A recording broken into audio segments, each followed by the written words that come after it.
Good day, good day, good day, ladies and gentlemen. Welcome to another Vampire the Masquerade episode thingy. Unmute. Are you muted? Okay, let's just type it in chat. Unmute, please. Oh. Welcome, welcome, welcome to all of you. We've got a lot of lovely people here tonight. We've got Nicholas. We've got Luna. Got Minnie May. And then second class isn't awesome or beautiful, but he's here. He does what he can. Wow. He does what he does. He does Yeah, what he does. He does what he can. Yeah, yeah. We. Now, how are you doing, second class? I'm looking for the host button and I don't see it anymore. So it took it away, which is very frustrating. Well, I mean, it was Right now. basically useless anyway. But it Well, was I just used it a nice lot. gesture. It was just convenient. Just because you used it doesn't mean it wasn't useless. Mm-hmm.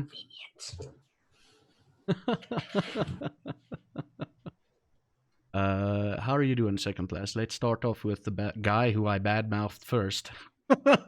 Sense. I'm doing fine. Yeah. What have you been up to this last week, except Pain and Command and Conquer stuff? Well, Command and Conquer stuff is awesome. Pain is less so. Working on a Optiplex build, which and conversion, where the case mod is going to be based on Optimus Prime. I'll have pictures of that next week. Also, a community selected case mod for a Judge Dredd case, and right now subs and patrons are voting on a Marvel-based case. Oh And yeah, I'll you said have that you by the said end of the month. you said something about that last time with the Marvel and Yep. this multi-tiered voting system. Yeah, I can never required. manage to do something simple, unfortunately. Yeah, unfortunately, yeah. The multi-tiered voting system. I'm like, that sounds like a lot of steps to go through, so I'm just gonna my one friend would actually would be amazed to see that. Can't wait to see the results. The guy's gonna start streaming soon. Let's go with a beautiful person, Nicholas. We're going boys first tonight, and when we leave, we're gonna go girls first. Okay? I hope you're all fine with that, chat. Don't crucify me. Nicholas, how are you doing? Hi, I'm really, I'm tired, but I'm doing good. I took a long nap before we got started, and you know, when you like sleep for too long during the day, and you feel like that kind of like post-sleep lethargy. Yeah. Feeling that, but I feel like this is gonna wake me up real quick because we left off on quite the cliffhanger. Yeah. So I've had the best sleep I've ever had in my entire life.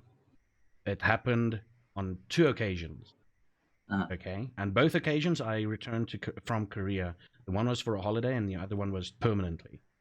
So about 2 days after I came back, I'm like, jet lag is kicking in. Funny thing, go to Korea and I don't have any jet lag. Come to South Africa and I want to die. I don't know why. Anyway, and I fall asleep about 2 days later, like during the day. I'd fall asleep like 2 o'clock in the afternoon.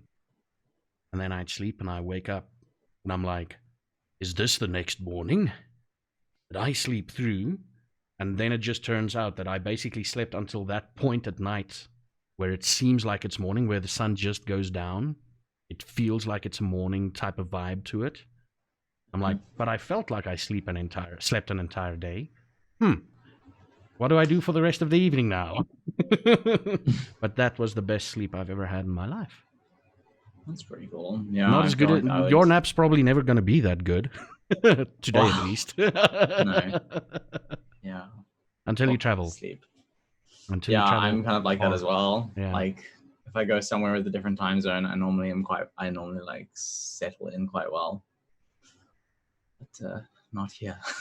And any games you've been playing except Valorant? Please don't say Valorant. Okay, so yeah, except for Valorant, I'm still doing the Final Fantasy vibes. But as you guys might see in the pre-show, if anyone's a patron on Zaffa's Patreon, you'll see that we have all been indoctrinated to play Deep Rock Galactic, which is apparently excellent. And I actually just checked the Steam reviews now on the install page, and it's overwhelmingly positive, which is always a good sign. Dude, so is the community. Dude, yeah. Deep well, Rock, there we go. Deep Rock Galactic, like you have fun until a certain level, and then you can join like their community. The moment you join their community, they ask you, so what company of miners would you like to join? And I think it takes about 2 weeks. So for every 2 weeks, there's like a goal your company has to achieve. And then you get like cool shit with it and everything. It's like, oh, wow. And this week is actually when they open up their resubmissions for the 3 different mining companies. One is called Cave Dwellers, one is called Dirt Diggers, one is called... Yeah, but yeah, it's quite cool. Like, there's more. The more longer you play that game, the more you realize there's stuff to do. Yeah, and you get cool. to get drunk in game. Oh, really? I mean, it's a game about mining dwarves, so that's no surprise, I guess. And I mean, there's like drinks that makes you tinier. They call you the Underhill Special. You turn into a tiny dwarf and you run around and you're drunk. Then there's one, the Flintlock Special, where you drink it, you hear your stomach contents go, and you start pooping, and it explodes, and you fire across the station the whole time. What a great game! Yeah, it's like you start farting, not pooping, you like vomit farting into a bucket, and you like throw your vomits on people and stuff. That's disgusting. Yeah, it's pretty weird. And then, yeah, that's my situation. That's cool. And Luna, how are you? What have you been up to? I have been sleeping on the couch a lot this week. Apart from that, nothing else. Are you in trouble? Seems like a perfect week. No. Oh. Just really tired. Oh, I thought you mean like you're sleeping on the couch, like you're in trouble with your... No. Oh. Just really tired. And Minime, aside from Valorant, how are you doing? And aside from Valorant, what have you been doing? I've only been working. I haven't streamed, I haven't really played games. I saw that tweet today. Yeah. I've been working like 10, 13 hours a day. Holy shit. So Wait, I didn't see it. Do I not follow you? And you're supposedly friends. I was trying to start streaming again next week, but I just got called in to do 5 a.m. shifts again, so Damn. I don't know how it's gonna go. But you know, money. So I've been playing Deep Rock Galactic, Deus Ex, and Command & Conquer Remastered. The new remastered tracks, holy balls, it's beautiful. And is it? Yeah, the new tracks, it's literally what you would expect from a 90s game. Oh, yeah. The guy basically remastered everything and he added some extra songs, but you're like, yeah, I can imagine myself listening to this in the 90s while playing this game. You know, when listening to the game, it's fun. I'm sitting there trying to remember which songs were in the original OST and which ones are the new ones added. And I've been wrong a couple times. Yeah. Like, it's that good. It's that good. Pretty cool. It's that classic 90s metal feel. And the cool thing about that entire game, during single player, if you press spacebar, you could see what the graphics used to look like. Mm-hmm. Yeah. And I sat there, the one guy, he's a sniper. So I'm like, okay, cool, let's go into the original graphics. The pixelated form actually has him smoking a cigarette. Yeah. Like there's like little smoke trails going off every now and again. I'm like, wow, and they actually had that with pixel, like these tiny little pixel block. You can literally see the blocks and it's like, there's some smoke trailing. What the? But the remastered version is freaking amazing. Wow. The videos, the FMVs leave a lot to be desired because they basically, I think, upscaled it. Yeah. So there's still there's some only so weird... much they can do. Yeah, without reshooting. And they can't really reshoot most of those scenes in any case. Right. I mean, But- they've done what they can. It looks tremendously good, seeing as it was like originally 320 by 240, Yeah. and we're now watching it on 1920 by 1080, and it's not. It doesn't look like an Atari 2600. Yeah. But I mean, they did what they could. It's a little blurry and out of focus, but if you were a fan of the original series, it's well worth the money. It's well worth the money, yeah. And Which basically the FMVs looks like when filters first came out on phones. Yeah. And you had to shoot videos with it, not photos. Yeah. So it looks, you can see like, okay, yeah, there's some parts of, especially with Kane, because I played Nod first. Come on, Nod for life. Some parts, the Kane, his irises, because the cameras are pretty damn close up to him, and his irises would pixelate a little bit. Yeah. It would like, what the hell is going on there? But hey, it's still beautiful and freaking amazing. And I got to blow up the White House last night. Oh. Yeah. I think you're not alone in wanting to do that. America, don't blacklist me, please. But yeah, so can you guys remember what happened the last time? Let's catch everybody up. What? Yeah, let's start off with you, Nicholas. Oh my god. Yeah. I disfigured Theodora with a 9mm. I also may or may not have accidentally contributed to someone's death. While trying Whose to save death was them. this? Oh yeah, One of the mercenaries that's John Andrews was going for, but unfortunately, it's hard to predict a vampire's behavior when they're gone, when they're feral, and no one could have known that John Andrews was actually like just trying to choke this guy out. He was trying to tear his head off, and yeah, it was an absolute shit show all around. And I did all of this in drag, and I'm covered in blood. I look like Carrie, and yeah, it was a mess. It was a big mess. I saved someone though, so that's good. Someone that otherwise would not have. The person that Theodora was drinking from, he's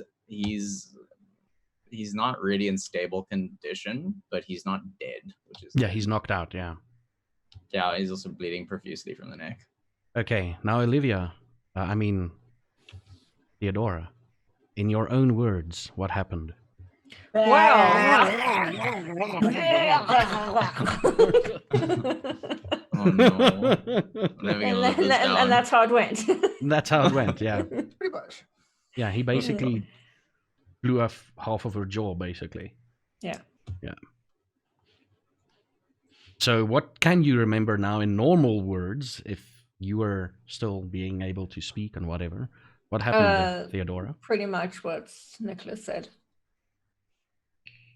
And only one person got through to the person we were trying to meet, and I can't remember who that was. I think it was second class. John Andrews, yeah. John Andrews. Tried to. Oh, Minimay, could you do me a favor and change your nickname on Zoom to reflect your character name? Right-click your portrait and just change the name. So just say Olivia. That's it. Sorry, otherwise I'm going to get lost here. And John Andrews, tell us, what do you remember from last week? I remember everything went to hell. I went into the building in classic Bruja effort mode and got in, heard a voice, and that's pretty much where we went black. What did the voice say?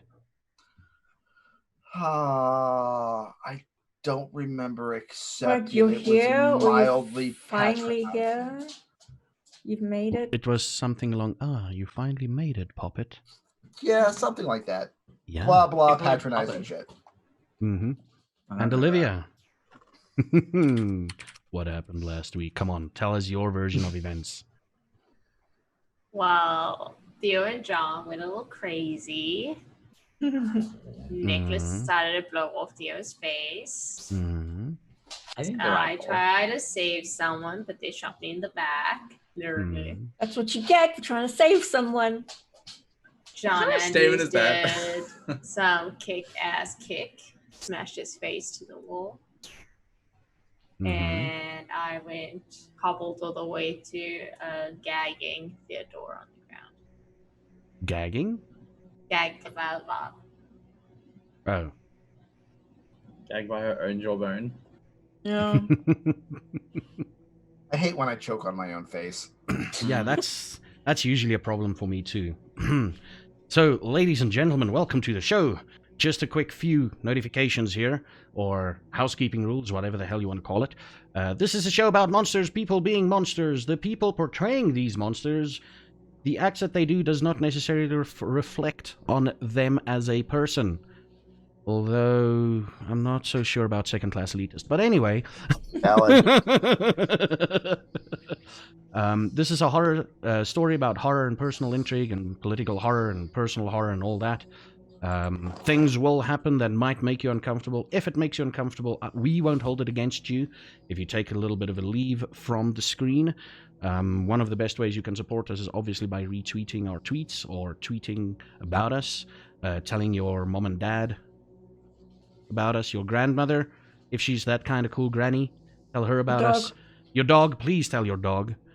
He will be very excited to hear that news. Yeah, you can tell your cat, but they will be disinterested, mostly. Yeah, you can also support us on Patreon and whatnot. And without any further ado, let the night begin. The camera is black, and you hear a voice, a female voice. Sort of British. And she says, "So the plan is set in motion." And you hear another person, a male voice, British, definitely British. He's like, "Yep, it definitely is. They've accepted. They found the letter, and as we thought, they went in blind, for the most part.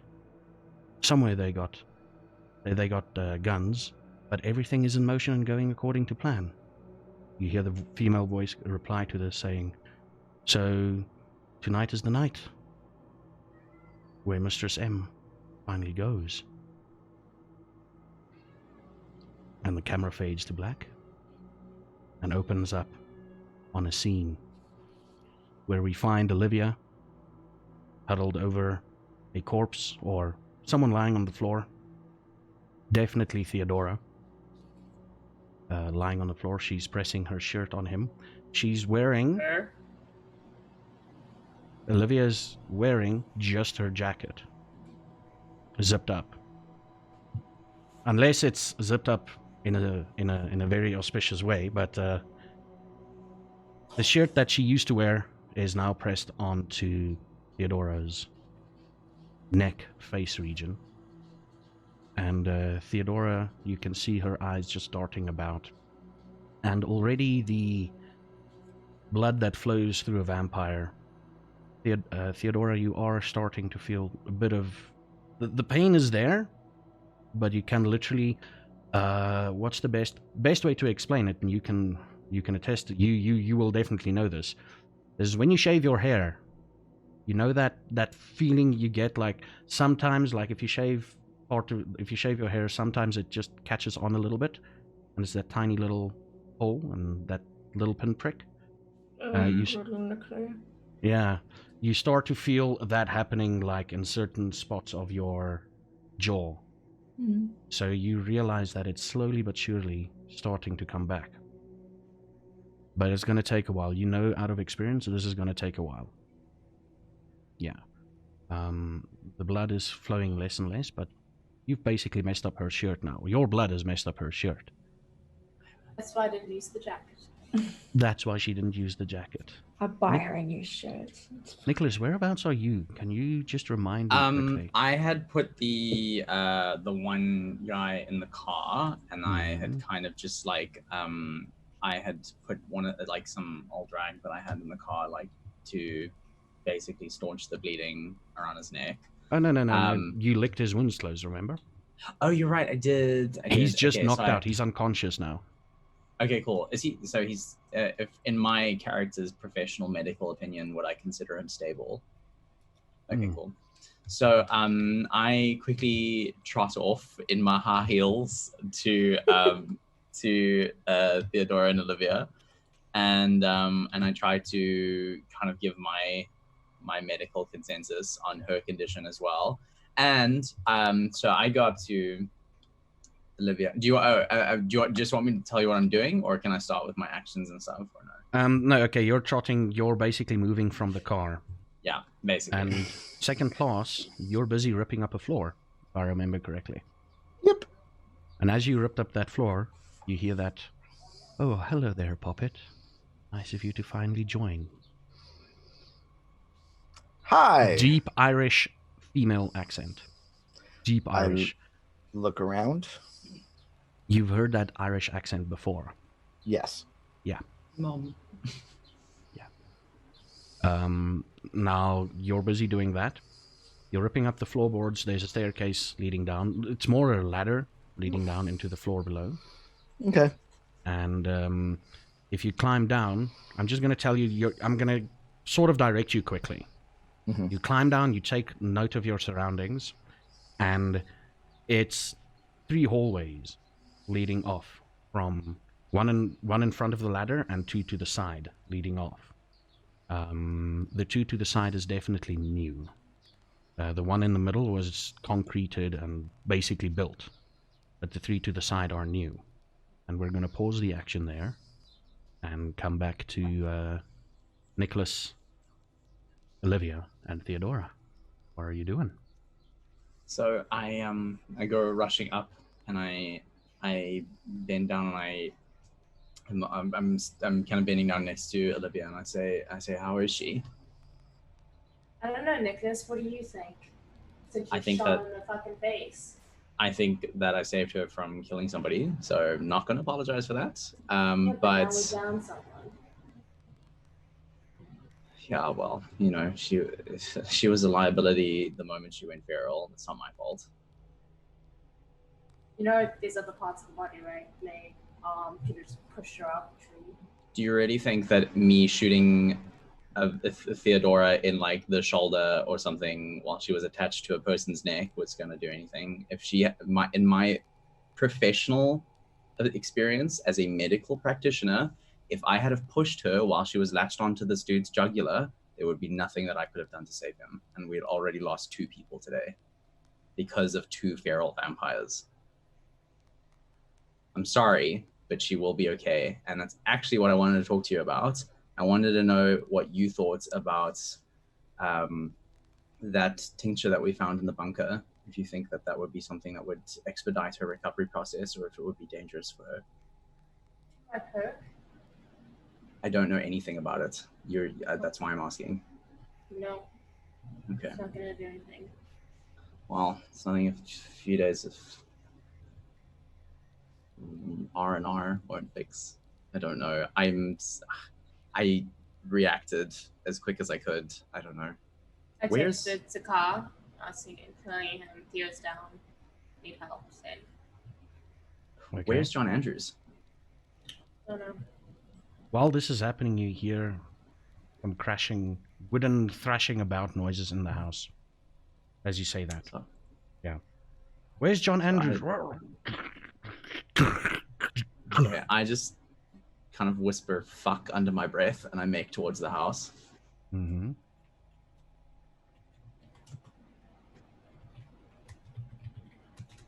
Olivia, you get a message back, and it says Kyle will be on his way. Yeah.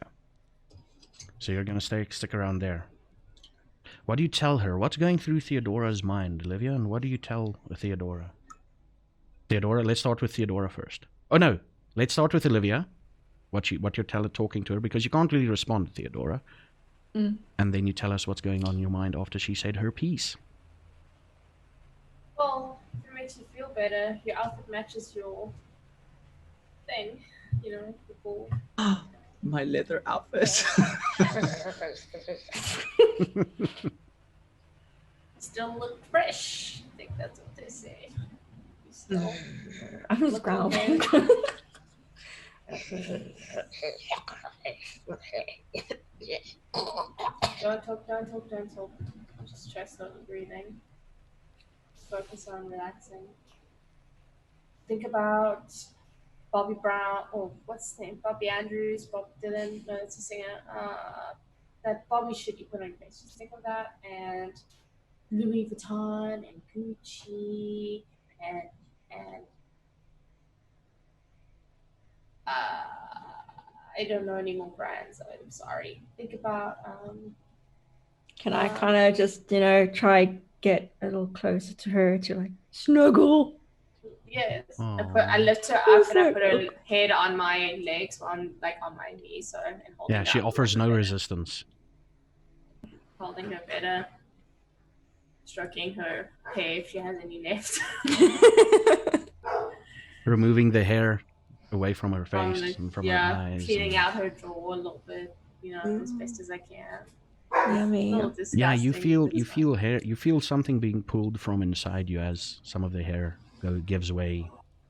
It's pulled out of your jaw. Yum. Question: will my scorpion's touch numb out pain? No. Because firstly, it needs to knock her out. And she's a vampire, and you can't knock her out generally because it's a bit more difficult to knock them. If she's damaged, would it not hit her harder? No. Okay, never mind Yeah. then. Her body is in recovery mode, so what little antibodies she has will fight off anything happening to her currently. Okay. Yeah. It's amazing that she's actually still like blinking and looking at you. I grab a blood bag from my jacket. And can I try to pour it in through like open Through the hole. Literally. So yeah, I take the blood bag and make a hole. I start slowly dripping it into her just to help her heal. She also already has the blood of that human that she was drinking from in her system. But yeah, she's injured, so it doesn't look like. I know. I'm just saying, like in addition, might be helpful. Yeah.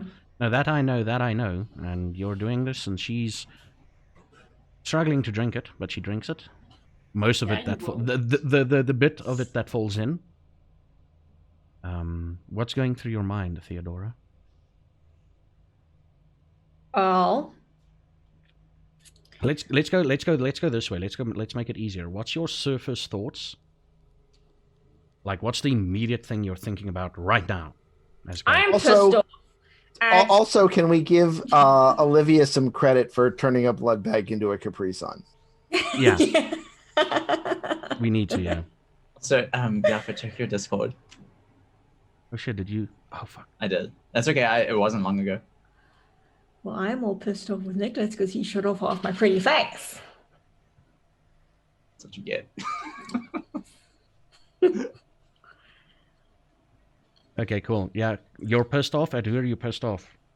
At Nicholas, because he, stopped me from eating, and then he shot off my face, my beautiful face. God. And then it's just the amount of pain that I'm experiencing can't really make me feel or think anything else. Yeah.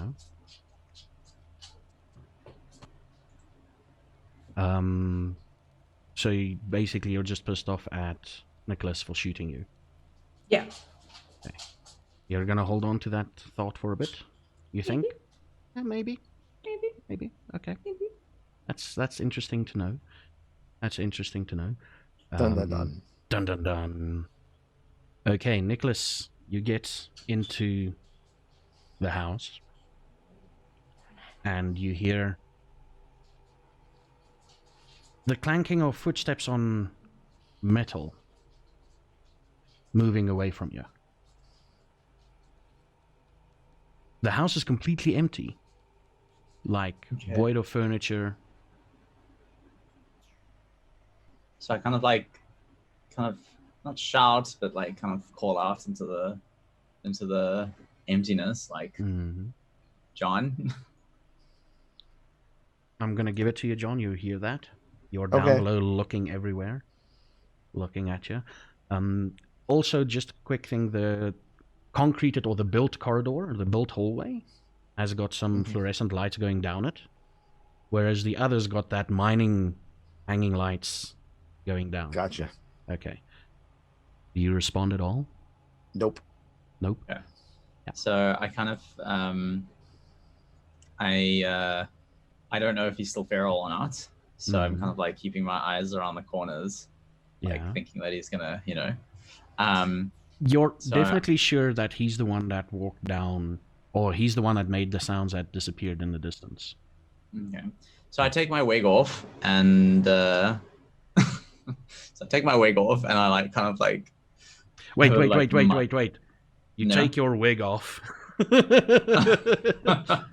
Through all the crap that's been happening, it's not sitting in its original place. Yeah, I know. So I'm just like, and I'm like, oh my god. And then I just like hang it over my shoulder. I'm like, John, I don't have any fucking time for this. Please just tell me where you are. I take it no response, John. Correct. Okay. So I kind of move further in. And I'm like, so help me God, if you've killed another person, I'm going to lose my shit as well. I'm going to be the like one person who's lost my shit on purpose today. And you round the corner to where you heard these sounds. And man, it's carnage. It is carnage. There's wood splinters everywhere. There's a bit of blood. They're not enough for a human, but there's wood splinters everywhere, and there's this gaping hole. Someone broke something apart to get into this hole. Probably John. So I just look at him like, Christ, does anyone in this group have a modicum of restraint? And so I kind of like peer through, and I like look from above, underneath, and I try to see if I can see John or like anything that's discernible. Okay, a few seconds rewind in time. John, do you take any of the passages? Yes. Mm-hmm. And I'm gonna, to make it more fair for Nicholas. Thanks. Discord. Okay, just a quick thing. Just before I read this, what I want to tell you is, unless you roll a really well hide check, if he comes down, he will most likely see which way you went. Yeah. Probably.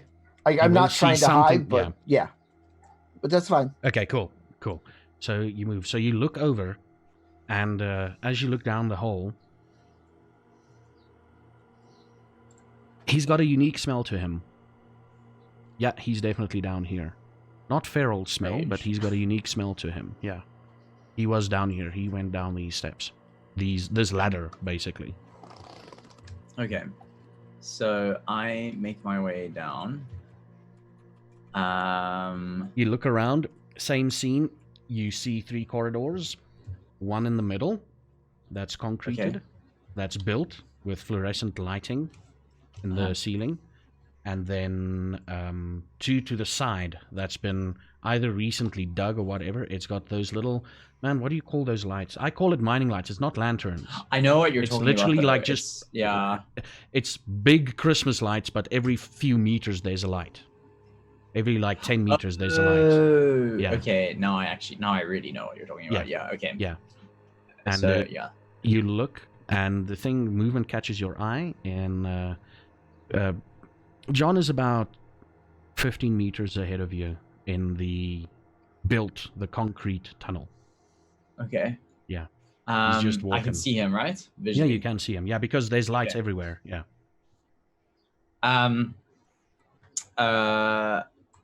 Okay, so I look through to him. I say, John, what's down here? What is this? Just roll me a quick wits and awareness, Nicholas. Sure. Wits. It is. Oh, sorry. It's awareness and then wits. Yeah, sorry, it's awareness wits. Yeah. That's okay. I keep forgetting. There we go. Okay, cool. You definitely hear the following. You hear sniffing. I wonder if RKX will pick it up. Nope, you hear sniffing, and you feel as if someone's trying to figure out something. You feel like, you get the feeling like you're trying to figure out something, but it's not you who's figuring this out. And the word poppet comes to mind for some odd reason. Poppet ? Like poppet? Does it strike me? Does it strike me as a telepathic phenomenon? Yeah, definitely.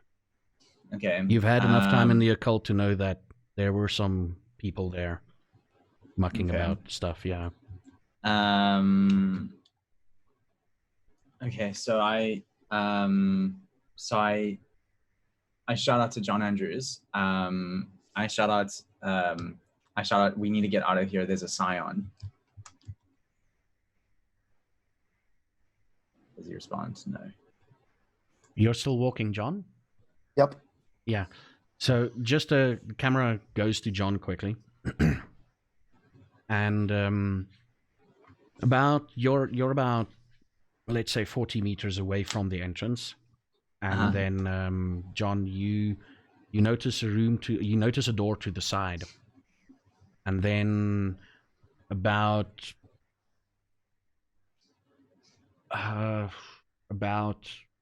25 odd meters further on, another door. The first door, your immediate senses tell you that there's nothing happening behind this door. There's a bit of blood smell emanating from this door, definitely. Kindred blood. There's a sort of stench. And again, I'm not going to repeat this. If you're going to walk, Nicholas, you're going to experience exactly the same. So I'm just going to try and explain it once. There's like a sort of oldness that you can smell in kindred blood. And this is definitely some kindred blood there.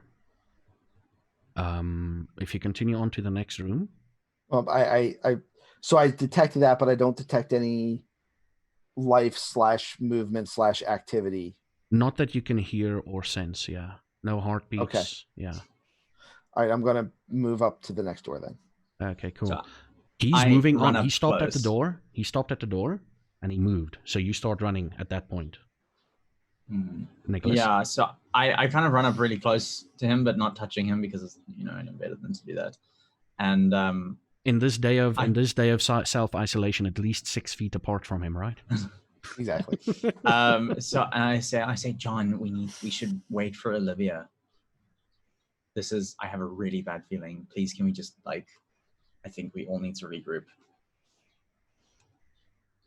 I continue moving. So I'd say, John, I just continue following him. John, you hear that again? You're almost there, Puppet. You're almost there. And I shout back really loudly, like, Olivia, I need help. Olivia, roll me wits and awareness there while you're off screen, please. I can hope that she can hear it. She's a vampire. Nicholas, that same thought that entered your mind. Yeah, that's pretty damn loud. You would hear that, definitely. Are you screaming really loud? Do you want to roll a performance check to see if she can hear you? I'm doing it at the top of my lungs, but I can. Okay, if you're doing it at the top of your lungs, she can hear you. That is a success. That is enough for her to hear you, even though you could have basically said it at this point. She hears that, definitely. Olivia, you can decide what you want to do with that once we get to you. But after you scream that, a next word pops into your mind. Kitty? ? Poppet? ?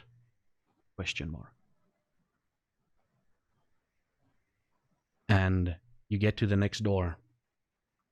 Both of you. Now I wrote both of you to roll me wits and awareness, please. Yay, a witness. Awareness wits. A witness. Everybody's favorite roll.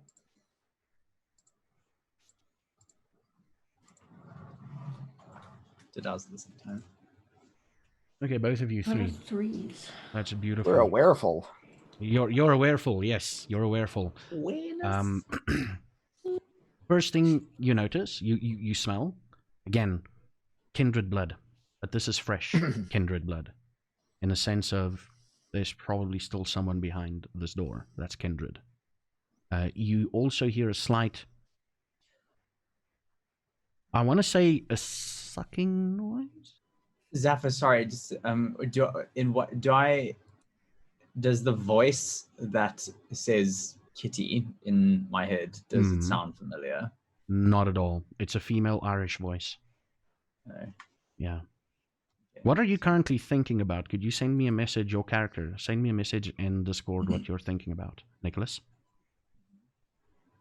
What's your surface thoughts? And while you do that, I'm going to explain it again. Smell of kindred, blood, sort of a sucking noise that you can hear, and heavy breathing. The general smell of this place is hospital smell, sterile. So these, if there's blood, you do smell it. Okay. Cool. And it's definitely beyond this door. It's your typical steel door, a la 7 Days to Die steel door.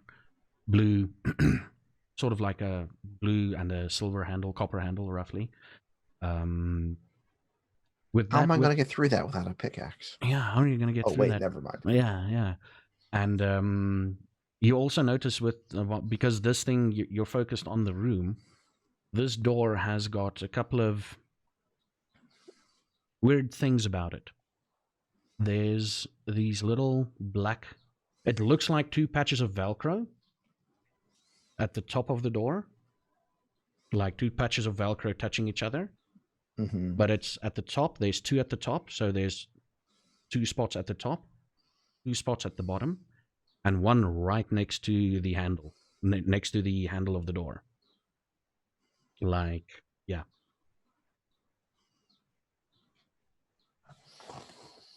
What do you do? Now, for Wish those I of had you, better knowledge in electronics. yeah,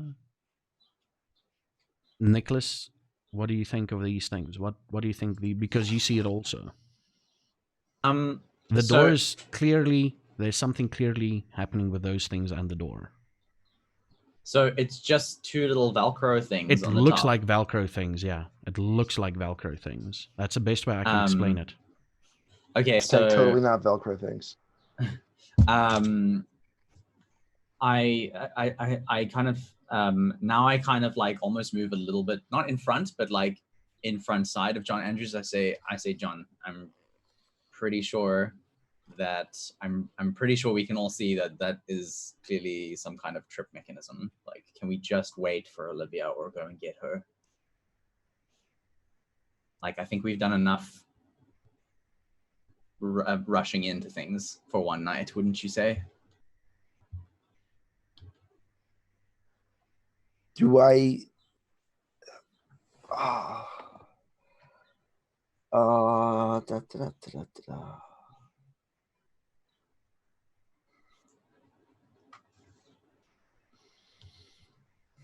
No, that would pretty much just be re-rolling what I already just rolled, so there's no point in that.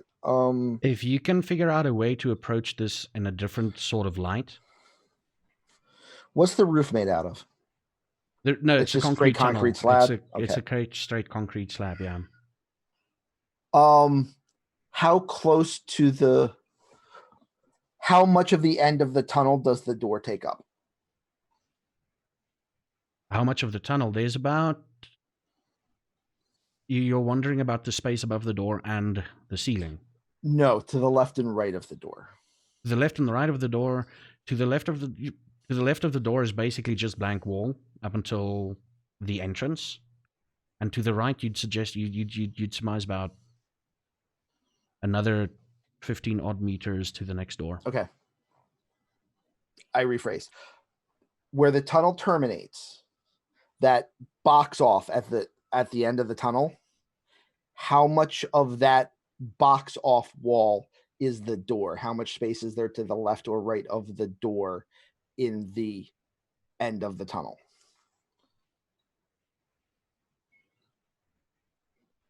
Okay, you just have the to... door we're at is at the end of the tunnel, right? Yes. Oh, you're talking about what's more left to the end of the tunnel. Yeah. Yeah. So the tunnel ends off about 15 meters. Is that what you're talking about? So the door's on the side and then the tunnel goes forward another 15 meters? Yeah. Okay. So then if I'm looking at the door, which side of the door is the handle on? The door is on the left hand side. Yeah, sorry, I need to freaking do my math, my left and right hand math. Yes. And it's on the side wall, so there's like wall next to the door on the left side of the door, correct? Yes. Okay. You can surmise that this room is anywhere between, like, if you want to think what the room size is on the other side of the wall, you'd have about, if you want to guess, 5 meters to the one side, to the left-hand side, and, well, definitely more than 5 meters to the right-hand side, to the end of the tunnel. Okay. So if you want to break through a wall... I turn around, and I look at Nicholas. And I say, Golden monkeys say, man who spend bankroll on door have bad walls. Man who spend bankroll on walls have bad door. And I cock my fist back, whirl 180 degrees, and punch a hole about 1.5 feet to the left of the door, right at head height. Okay. With full potence. Concrete. Yeah, full potence. I'm going to allow that. Concrete explodes. Bit of glass. Also, yay! What's in the room? And concrete dust falls down. You pull your hand out. You look in. And we switch scenes. Yay! And we switch scenes to Theodora and Olivia. So, Olivia, you got that message? I'll be there soon. Yeah, almost there. Can we be here soon? It's okay. And a few seconds, like, it's okay. After you said that, you hear a voice of Nicholas saying, Olivia!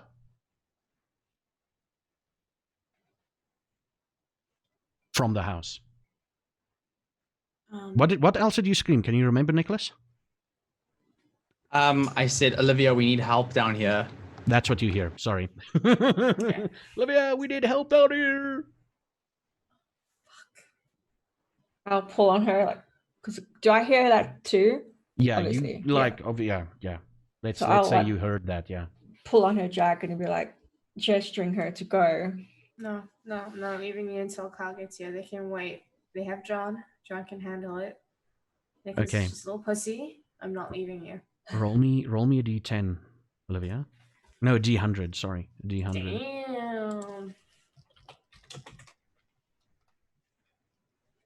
It's halfway. It's more than I wanted. You, as you say that, you see lights in the street.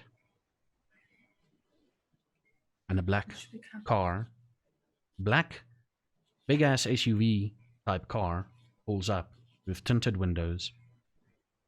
And Kyle, it stops, and it's a few seconds of nothingness. Let's say 20, 30 seconds. And Kyle bursts out of the door. And he runs over. And he's like, I got here as quickly as I could. What the fuck happened here? What the hell is this? What? In his gruffy voice. What the hell is this? Fucking hell. Is it John?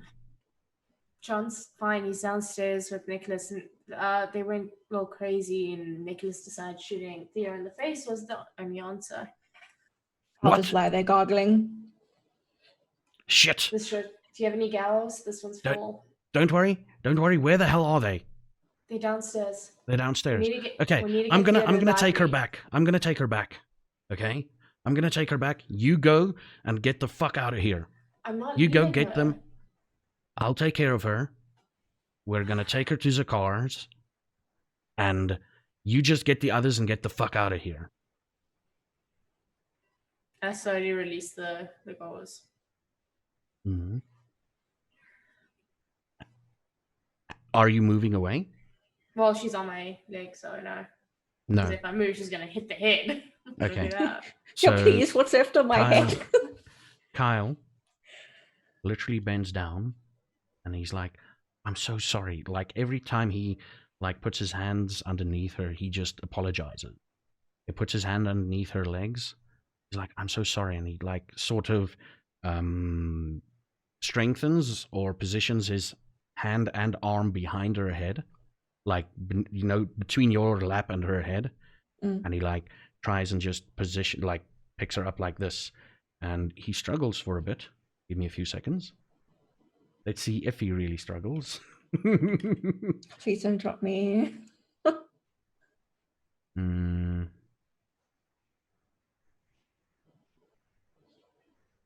He struggles for a bit, but he gets her and he's like, okay, I'm going to take you back to the car and everything will be fine. Everything will be fine. And he looks over at you and he's like, Olivia, get the others the fuck out of here. Takes me when you get to the library. Yeah. I get up, I open up my jacket, grab some needles. He didn't catch a glimpse of that. He's too focused on Theodora at the moment. I hope so. Yeah. Okay. And I start walking towards the house. Okay. Do you do anything else as you're walking towards the house? Just like watching them walk, make sure they get to the car. Yeah. He gets into the car. Oh, well, he puts her into the car. On the other side, not the doors facing this side, but on the other side, maybe perhaps to just try and lay her out a bit longer. Mm-hmm. And he gets in the car and he's literally looking at you. Are you moving? Yeah, like slowly, but I'm still watching him. You're still watching. He starts the car and he drives off. Yeah, I stop just before the house, take a moment, and I walk in. What else? Okay. What do you see? An empty house. It's good. No furniture. Furniture is safe tonight. You explore a bit around the house. It's about a 4 or 5 roomed house. Wooden floors, and in the one room, which you would suggest would be the living room if you were to live here, but there's nothing to indicate that it's actually a living room.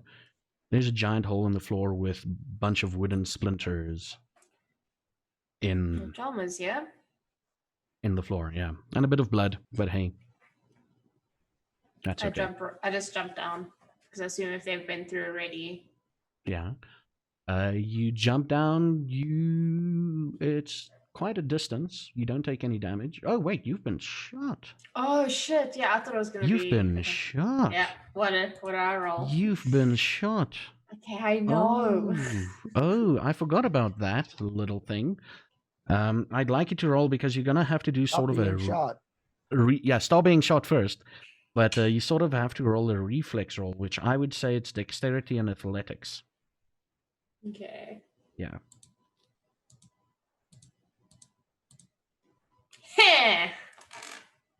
Good lord. You land.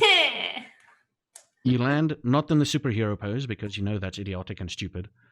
You land on your feet. You misjudged. For that few seconds, that few milliseconds in the air, you forgot about, oh, I've been shot. Shot. And when you land, a sharp pain shoots up through the wound. Now, the wound is like in your back, right? Yeah, it's like the lower back. Lower back, yeah. You feel like a sharp shooting pain going through, and like it kind of takes you back to an injury you had as a child that you still had to go to the hospital for. You know, you were in an encampment and the people were sort of like tribalistic, but they're not monsters. And you remember them telling the doctor not to use anesthetics while he operated on you. And they gave him a lot of money and he continued on doing it. And it sort of takes you back to that. You open up your eyes and you see John Andrews withdrawing his hand from a concrete wall in a tunnel in front of you. And Nicholas staring eyes wide. Either someone's posed a philosophical question to him, or he's just shocked that John Andrews did that. But unfortunately, we're going to switch over to Theodora and her car experience.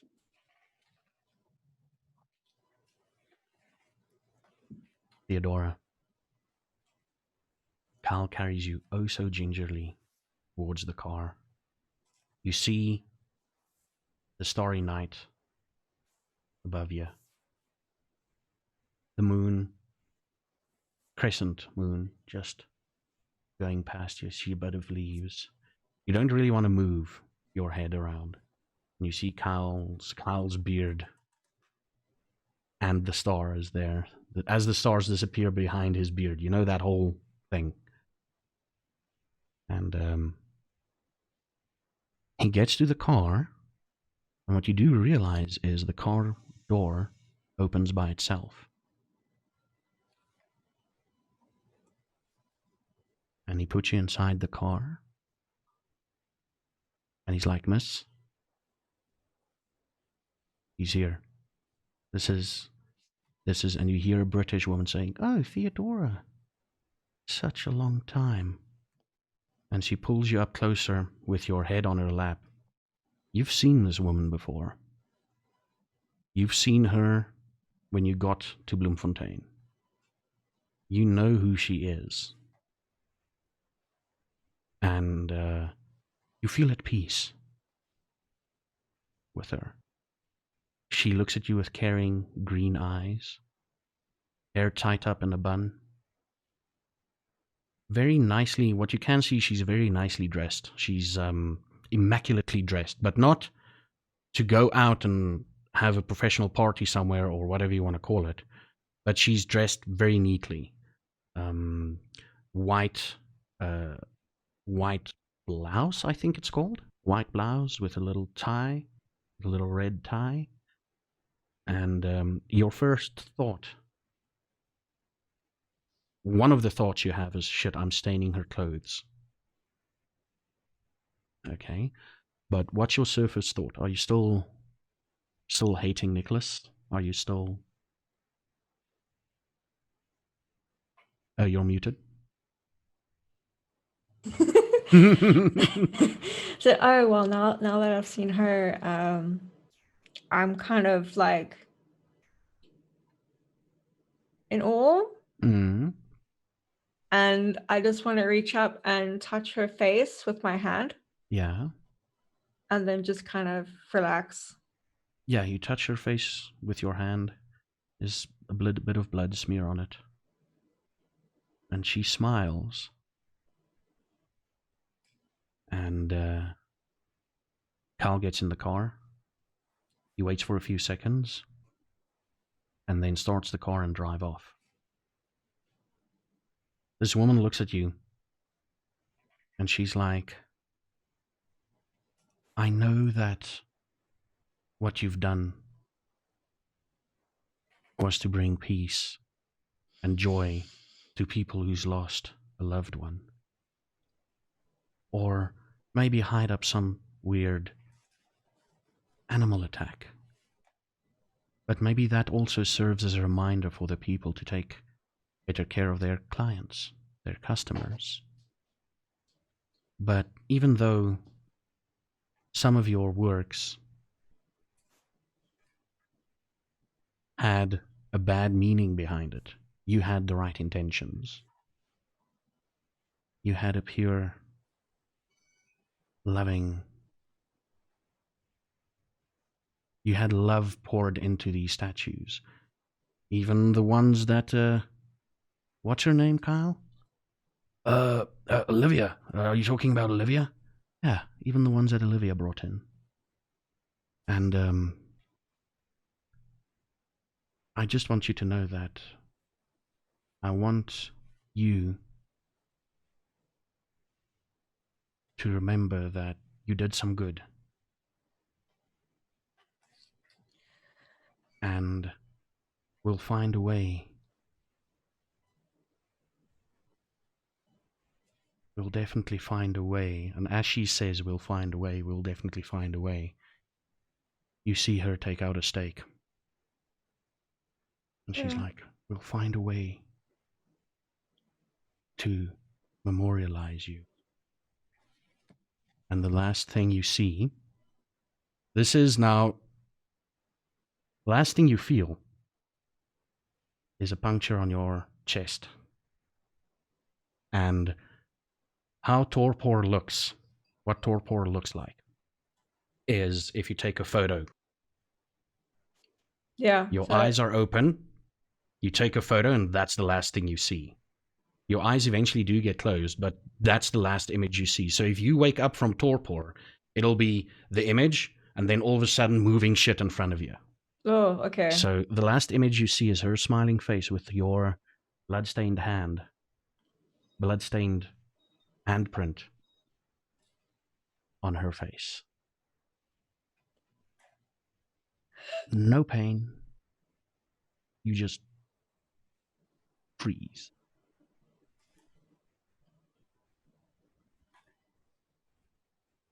And she turns around, or the last thing she mentions to Kyle, who's the new kid? Oh, that's Nicholas. You know, Mr. C? Yeah? Yeah. It's his doing. Oh. Where's Mr. C? Nah. He's gonna sort him out, don't worry. Okay. And they drive off. And the camera cuts back to John, Nicholas, and Olivia.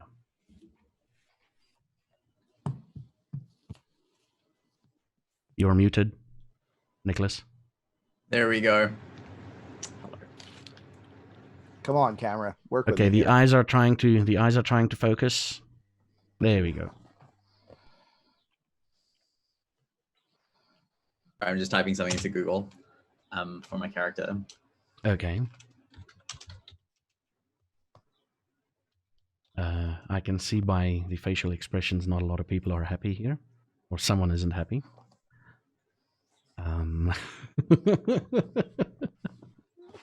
So we get to you guys. You approach them. You're pulling your hand out, John. Okay. And you see a familiar face connected to tubes. The Metallica t-shirt that he wore still on his body. And there's some tubes taking blood from him, and there's some tubes giving him blood. It's as if he's a filter for something. And the blood is collected into those big glass bottom, bowl bottoms. I don't know what they're called in scientific terms. It's beakers, but it's alembics. Yes, those things, those big things. Mm. And it's got like those little pipes going from the one to the other. So if the one reaches a certain level, it'll start pouring in blood to the other one. Yeah. I don't know the scientific terms because my science teacher was a piece of crap in school, so I'm just saying there. I'm sorry to hear that. Is he currently torped? No. Okay. He's lying there and he sees you and he smiles. All right. Well, he sees the hole. And when you look through, well, he sees your face. He doesn't smile yet because he doesn't know who's behind that wall. That's fair. The concrete wall between me and him isn't. Okay, so this is what you see, Olivia. You see John Andrews look. Now, Nicholas, this is what you're experiencing too. You see him look, he turns back, and he starts ripping out that the concrete falls into the hallway, I guess. You're not punching it into the place. No, I'm pulling it outward. Yeah, he's pulling it outward. He can do that. This guy is strong. It's as if he grew a couple of extra muscles in front of your eyes at some point. Yeah. So I kind of shake my head. I say, of course, that's the approach here that we're doing. And I just kind of like follow him in, and I see the scene, and I'm kind of like, I kind of wait for John Andrews to respond because I'm worried that whatever I do is going to catalyze a series of unfortunate events that are incongruent with John Andrews' plans, as I have become accustomed to doing. Now I've got to you get to him, Olivia. You see the room. By the time he broke out the wall, you see what's in the room. You see someone with long black hair, about 11 years old, lying there in his Metallica t-shirt and his faded jeans. And the moment like he realizes who's there, the two of you, he just smiles. As he's being, you like I said earlier, you can clearly see he's the filter for something. There's blood coming into him and there's blood going out. That's what you also see, Nicholas, with your medical experience. You're like, huh, blood coming in, blood coming out. Once I have enough of the wall out that we can safely pass through, I turn to Nicholas and I say, disconnect him and grab all of the important medical stuff. I'll get him. Okay. I'm in no position to argue at this stage, so I kind of do exactly that. Okay, both of you roll me a wits and awareness quickly before you do that. A witness! Yay! Everyone's favorite roll. Olivia, are you saying anything to them as you get there? No, I'm just slowly walking forward. I do grab my gold dagger though from my boot, just because I don't know what's happening, because I see Sean. Does gold have a particular property against? For me. Oh. It's part of my rituals. So while they're at the room, is there anything, can I look around, like, is there anything, is it just one passageway? The room itself? Okay, so the passage... yeah.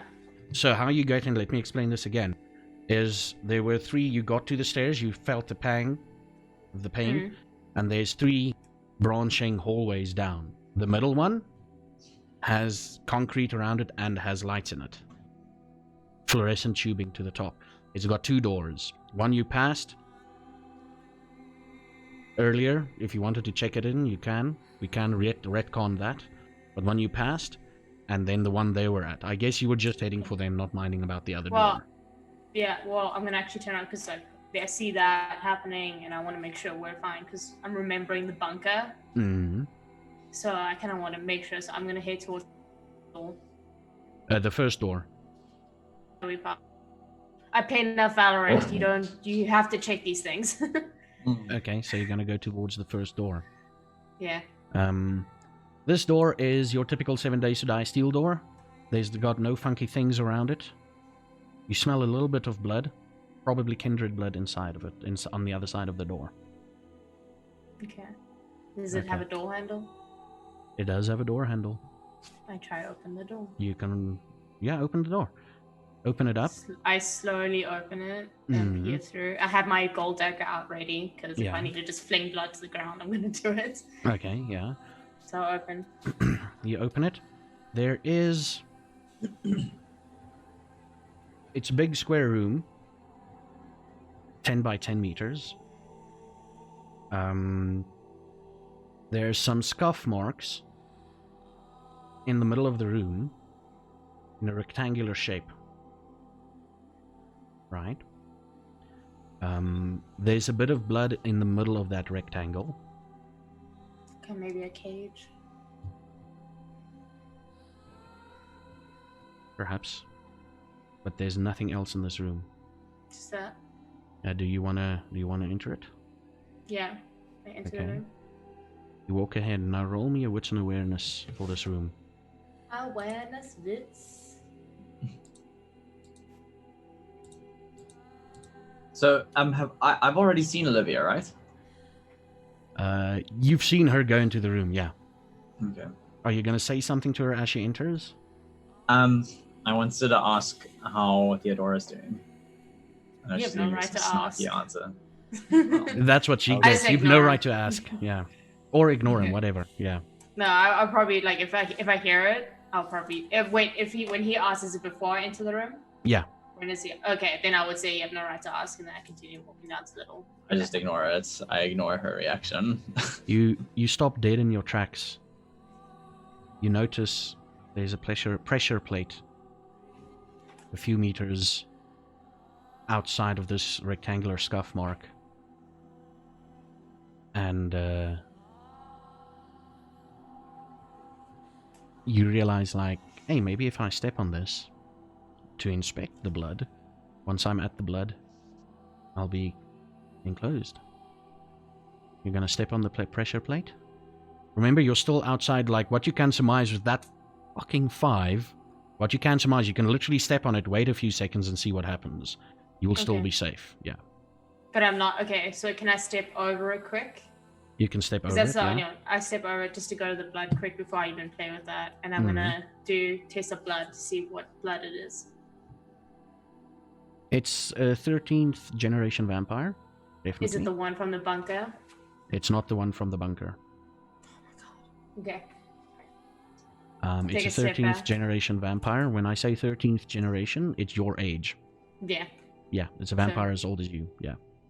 And do I taste wet dog? You don't taste wet dog. You taste, as a matter of fact, you smell someone that you used to know before. Okay, I assume it's the kid. You smell a bit of cigarette smoke, definitely. Camel filter, definitely. Yeah. Okay, I take a step back, make sure I'm clear, back like behind the plate, and I slowly put the pressure on the plate to see what happens. Okay. As you do that,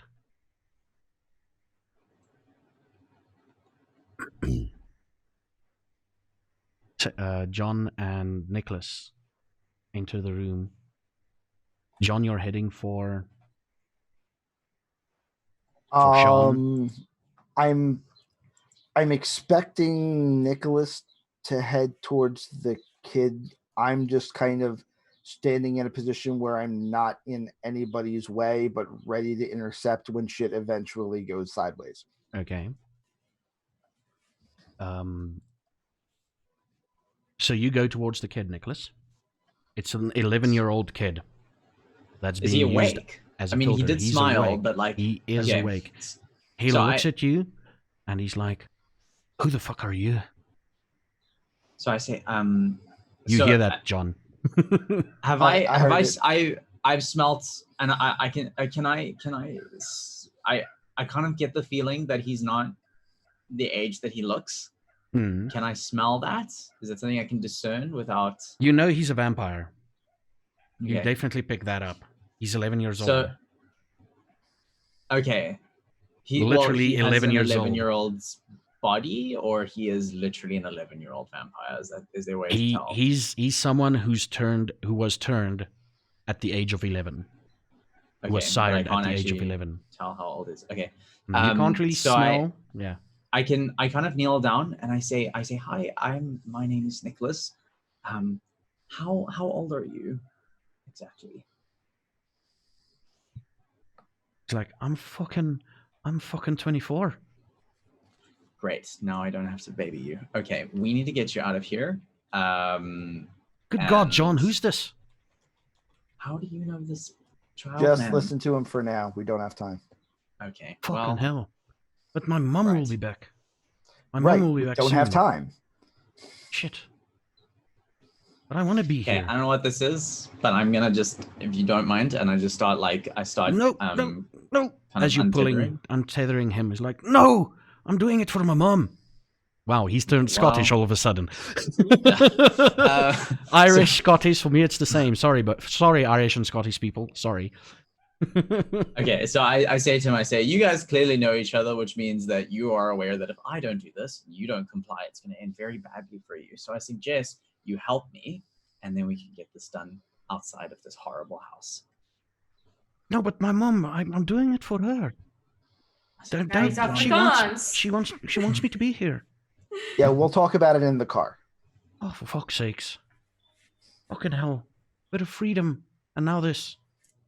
So I say, okay, just pressure here, and then I take out the needles, and I'm just asking, and I go about it, just asking him to put his thumb on each point for a moment. Yeah, the alembics, that's a word I heard today. There's about 4 of them, and they're almost all. The 4th one is almost filled up. Now, by your estimates, that's about 4 liters. Oof. That's the whole human body. Yeah, but he's been getting blood as well. That's true. And he's a vampire. He's a vampire. Wait, does the vampire. human body contain 4 liters? That's not right, is it? You can there's something you need to surmise. There's some conclusions you need to make because of this. How much blood? I'm just out of pure curiosity. John, there's some conclusions you can make from this as well. Yeah. I'm working on it. Yeah. I'm just also not caring, so it's fine. Okay, so I pick up some of the alembics and I hand them to this man-child, and I say, okay, you need to carry these, and I'll carry the rest. No, they and need I to say, stay Olivia, here. we're going. Let's They need go. to stay here. They need to stay here. No, they don't. And I'm They do. like, listen, you may be 24, but you're a child now. We're helping. I'm not taking your sass. Yeah. We're helping Okay. the city. They need to stay here. Enough talk. I grab the boy, put him over the shoulder, and grab an alembic with either hand and start heading towards the door. I kind of like whisper under my breath. I'm like, that is the most useful thing I've seen him do today. Okay. That didn't get in my way. Okay. So I grab some of the alembics and I say, Olivia, we need to go now.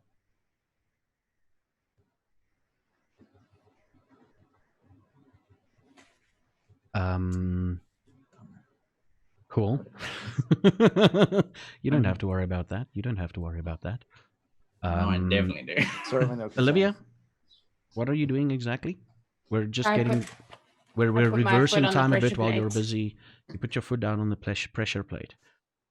And as expected, a cage comes down, slightly bigger than your average normal human. I mean, if John stood there, he might have been injured somewhat with his shoulders or something. He's bigger than your average person. And it goes down with a heavy thud, a heavy clank. Clank!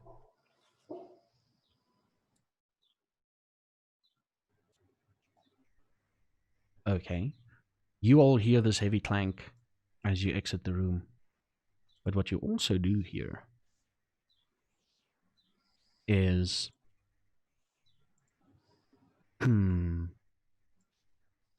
going to give it to you. I'm going to give it to you for free. You hear a silent alarm going off. A silent alarm. Okay. Yeah. Expected. Silent alarm is not silent in the sense it's a very high pitched, very Ear piercing. if you weren't vampires, you would not hear this. You know those tiny dog whistle alarms? Those dog whistle. And we can all hear this. Yeah. Correct? Yeah. Okay. You're lucky you don't have heightened senses on, otherwise you would have started screaming.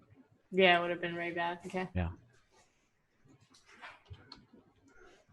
It looks like John Andrews is typing something furious.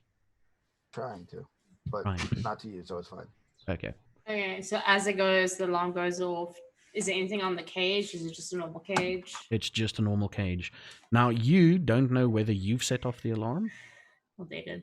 Or they I did. assume it's me, though, because Maybe, it's a yeah. trap. So Mm. what I do is I take a step and I go into the passage. I think I did something. We got to get out of here.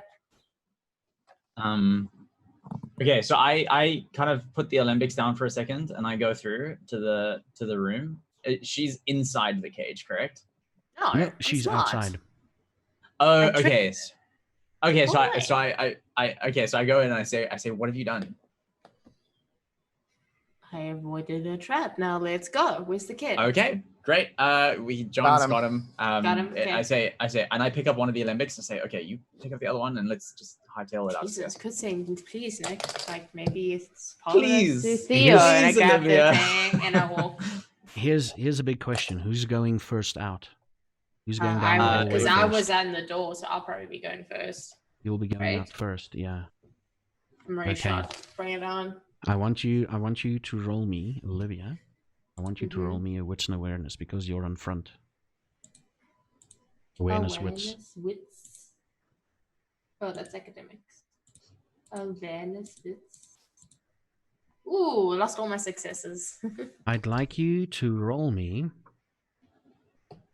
dexterity Oh shit. and athletics. Oh shit. It's never a good combo. Never a good combo. Oh yeah! There Yes! we go. Thank Nice. God.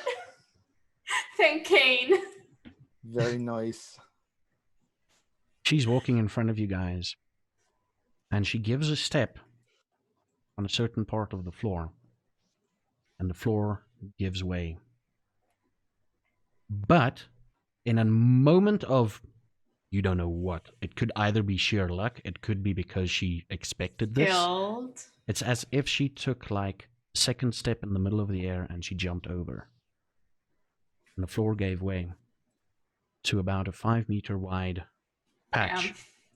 of wooden spikes. Oh damn. Oh, fun. And as What this the hell? and as this happens, John, you hear, "Oh, Poppet, so sad." And Nicholas, in your mind, you hear, "Cat? Cat." What the fuck is happening? So I look at Olivia and I say, I don't know if you have surmised it, but I'm pretty sure that there is a scion inside the building, which is why I've been trying to rush everyone out, but no one Oh seems what? to. And then I kind of like think of like what other words could be used. I'm like a telepath, like someone with psionic abilities. Oh, Since okay, that well has then now taken come. more than 10 seconds, I'm going to take my action.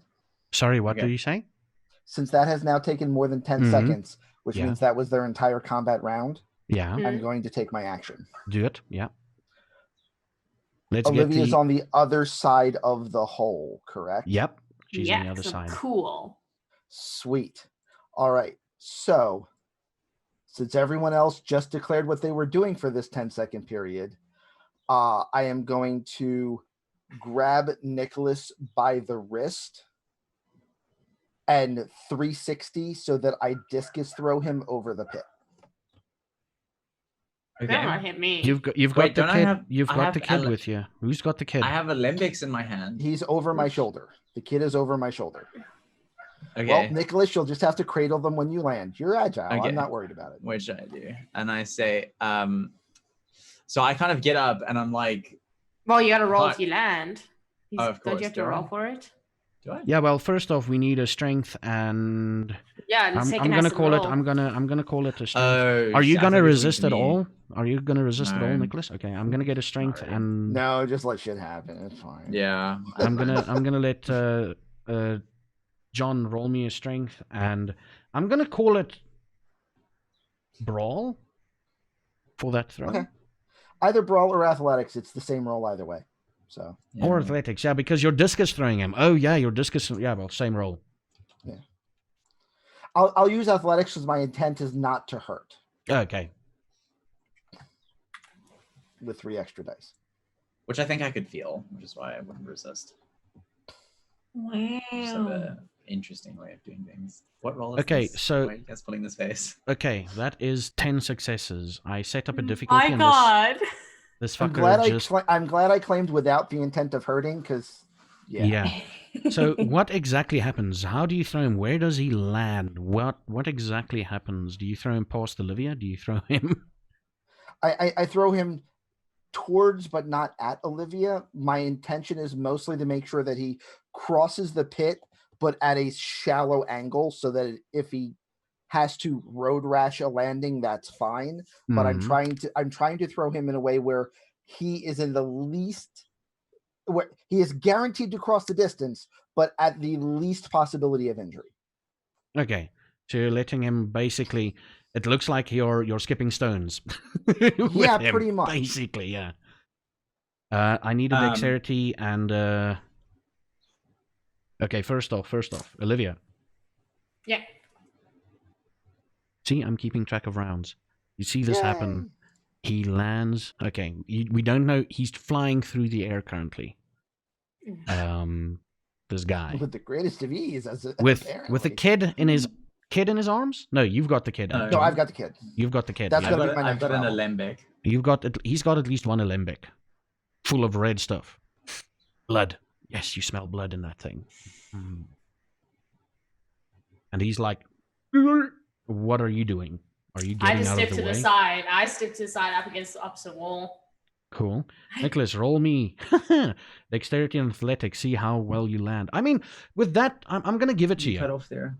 Okay, no, sorry. Am I there? Is it me? His mic broke. Cut out. Did my mic break? I hear Yeah, Oh, you. it's fine now. You can hear you now, but Oh, I did for a okay. second. I'm gonna give it.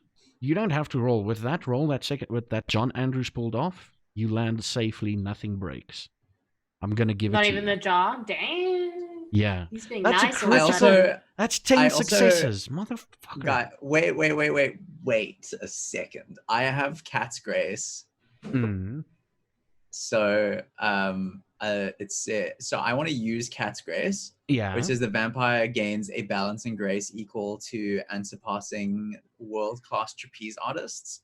And what I want to do, just to be cool, is when John Andrews discus throws me, I want to go with the movement. Like, you know how when dancers grab each other, like ice dancers. What's it?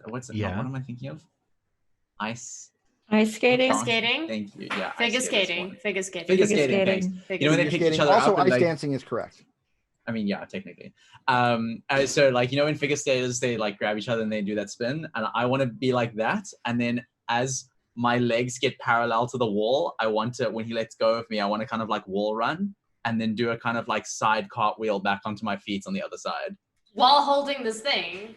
Yeah, beach. Doing no Oh hands my god, cartwheel 'cause roll you're it holding and things. you're gonna fail it and I'm gonna kick you. Let me reread this. The vampire gains a balance and grace equal to and surpassing world-class trapeze artists. I've seen trapeze artists do some hectic shit. This is parkour shit here, Nicholas. Dude, But like, it's the same. John, it's as Yeah. if he read your body as so many opponents, your body language as so many opponents in the past has. And it just works beautifully. That critical, He's a there's good no worker. rolls necessary. Listen. Out of what? 1, 2, 3, 4, 5, 6, 7, 8, 9 dice, right? Because you rolled so many 10s, you get extra successes, right? Out of 9 dice, you got 10 successes. Not even your hunger dice. Your hunger dice was a success. Holy shit. This is the first time this has happened, okay? And he I'm lands... good at saving the party from problems. It's Yeah. kind of my specialty. Kind of your specialty, yeah. And he lands on his feet. In his You don't high have grades. heels. Oh, Nice. Yeah. And the alembic I actually didn't forgot I even was spill there. something. Thank you, gravity. Thank you, force of gravity, exerting it onto the tiny open centrifugal top. force. Centrifugal force. There we go. That's the word I was looking for. So you're able to save a pint of blood, but you're not able to save Theo. Got it. And I start Do you say that to walking. me in real life? I say that to you and I start walking off. Okay, so I'm also Okay. more aware when I'm walking though, like to make sure. Okay, before, okay, so I before say we back do, to, yeah. before we do, we're still technically in combat. So you're Oh, going we to say are. that, and I I'm going to thought so. count that as your next round's action, okay? That's fine. John, Okay. your turn. You Okay. see that, and you're like, holy shit. Yeah, we don't have time for that shit. Olivia, catch. And I take the kid and I do a slow wind up to Put the ball lob down. the kid towards her.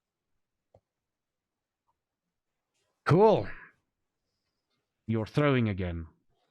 But again, gently. without the Dexterity and intent of injury. athletics. Dexterity and athletics. We need to see if this kid falls short or lands in her arms. Oh my god, if you kill him, poor Sean. Well, if I kill him, I'm the only End one of to the try to Sean keep him from McLachlan dying, so I'm clan. okay with it.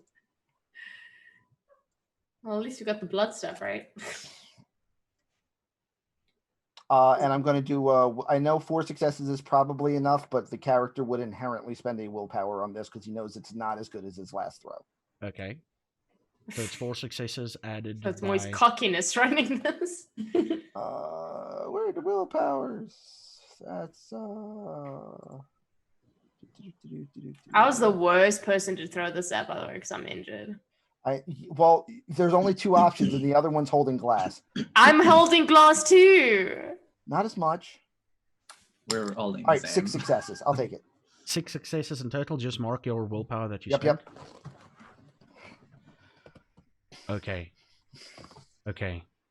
I don't know if I I have need- time to put the glass down. I might have to drop it. and see I how need to. it I goes. need you to catch. Okay, so you just threw. Olivia, it's your turn. You tell him. What do you tell him? You're telling him this while you're catching it. So what do you tell him exactly? Yeah. Who Nicholas? I tell him you're able to save that, but you can't save Theo. And as you say, Theo, you look around. And there's this kid. There's this Flying. scrawny, little black-haired kid flying your way. Now, what would we do to catch? That would definitely be, I'd say definitely be to catch and cushion the fall, perhaps? Would be strength. Athletics and and- strength? Or is it dexterity and athletics? Because I'm catching. Pretty sure this kid can just land on his own feet. I'm thinking he doesn't want to be with you guys.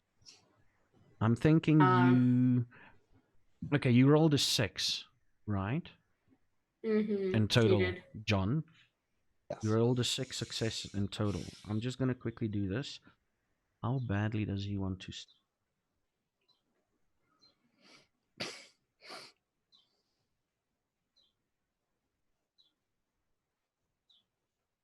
I'm making him weaker because he's not a player character anymore.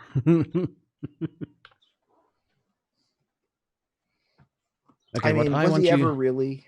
What I want you to do, Olivia, and I'm gonna do something very out of a base or whatever, out of character for vampire storytellers. I want you to roll me dexterity and athletics to catch him. But he's gonna make the gap. He's gonna make the gap, definitely. But I need you to have 4 successes to be able to catch him. Okay. Dexterity and athletics. Remember, you can spend a willpower to reroll. I'm going to have to because I got 3. Let's see here. Yeah, you can only roll 1 dice. Reroll 1 dice. You can only reroll 1 dice. There you go. It's 4. You catch him. Nice. You catch him, and as you brace him, you're like, if I didn't like grab him, he would have fallen on the edge of the pit. Oh, you would have gone He would have made it safely, but he would have fallen on the edge of the pit. You know? Whereas Nicholas's character, where Nicholas could have landed at the freaking ladder if he wanted to. Yeah. You know, but you caught him. Cool. Nicholas, what do you do? She just bitch talked you. What did you say to me again, Olivia? Oh, you could save the blood, but you couldn't save Theo. So while she's catching this kid, I say, "Oh, I'm sorry, Olivia. Which human did you save tonight?" Is that all you do? Yeah. Cool. Is Second. Kyle fighting me? Not Kyle. Is Sean fighting me at all, or is he just kind of? Sean is meekly trying to resist. Okay, so I'm it's like holding it's him like a differently. difficult cat. You know, you can hold on to him. You're bigger than him, but it's like a difficult cat struggling in your arms. To be And now fair, it Sean might is have seemed also- like Nicholas didn't do much, but he did get a +3 sass on his next roll. Sean is also part of the combat roll now, combat sequence. He struggles defiantly against you, Mhm. and he is I'm not gonna that strong right now. Pouring He's the gonna- tea for Olivia. he's gonna do that again. I need you to Okay. roll a strength, and this time it's strength and brawl. Oh shit, we're screwed. I I told you. Oh god. I told you. Oh no. I just saw the roll. And now. I made his rolls lesser than what they should be. I know, by but the I have way. no brawl. I was gonna get John You're Anders trying- to train me. Yeah, You're- but also we're right by the edge, right? Yeah. Shit, John, I hate you right now. And he struggles. John, Yep. because he's part of the thing, he acts now. He's busy struggling with her. Okay. And He pushes off from her. He manages to push himself off from her. Now, you do have the opportunity to intervene if you want to. I'm going to, and here's how I'm going to explain how it works. Okay. The reason why I tried to get everybody across was because I have soaring leaps. So I can jump a number of meters equal to 3 times my potence vertically or 5 times my potence horizontally as a passive with no roll, which means I know for a fact I can clear 15. 5 meters. Clear 15 meters. I have potence 3, 5 times potence level. Yeah, but you can definitely jump over this. Yeah, so I can clear 15 meters, no worries. So now that because I'm no longer encumbered, so now that I'm not carrying anyone and everyone is safely on that side, and I see what's going on, I am now going to jump across and try to knock down Sean without breaking one of these bottles over his head in the process. Okay. So but if anything, I'm going to shoulder charge him so that he is farther away from the hole rather than closer.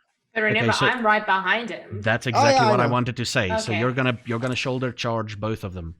I mean, if it go for it, John. If it knocks everybody clear, it knocks everybody clear, and it's not going to permanently damage either one of them. One of these alembics is going to break before we leave this house. Probably, but to be fair, undead lives are more important than vials at the moment. As long as we get one, we can. Undead lives are better than any life at the moment. Undead lives matter. Okay, so actually, I was waiting for that. I was waiting for it and hoping it wouldn't happen. Yeah. Okay, so you're gonna make this jump, but now. So I'm not even rolling for the jump at this point. I'm just rolling for the knocking him/them. Yeah, so that's gonna be basically strength and brawl to try and push them away. Are you gonna resist, Olivia? Are you gonna try and resist this fucker? Or trying to dodge him? He jumps towards you. Also, Nicholas, you see him, He's gonna jump, and then it's gonna be I've decided not Olivia to and Nicholas. For the rest of I'm gonna try and move to the side when I see out the way, because I know the pain I'm in right now, and the last thing I need is a little bit more. Okay. What I need can't take anymore. John Andrews, what I need you to do is roll your strength and brawl, because you're tackling them. Technically tackling 2 people, but you're basically tackling what's his face, Sean, to get him out of the way. Basically tackling Sean. Yeah. Also, I'm really rolling my back into it again, trying to do more distance than damage. Yeah. It's more likely to hurt me than him if somebody gets hurt, and I'm totally. It's part of your previous job experience. I'm more likely to get injured. It's your job experience. You know what? Your past experience. Exactly. Yeah. I'll take that as an automatic every time you do these crazy fucking things. 7. Okay. We need you to dodge, Olivia. So I need athletics and dexterity. Yep.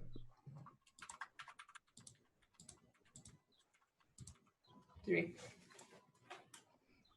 Not enough. You see it, you brace yourself, you turn, and next thing you know is Sean crashes into you. Well, John crashes into Sean at a weird angle, as if he's trying to protect something. He's crashing into him at a weird angle. He crashes into you, and he rolls further into the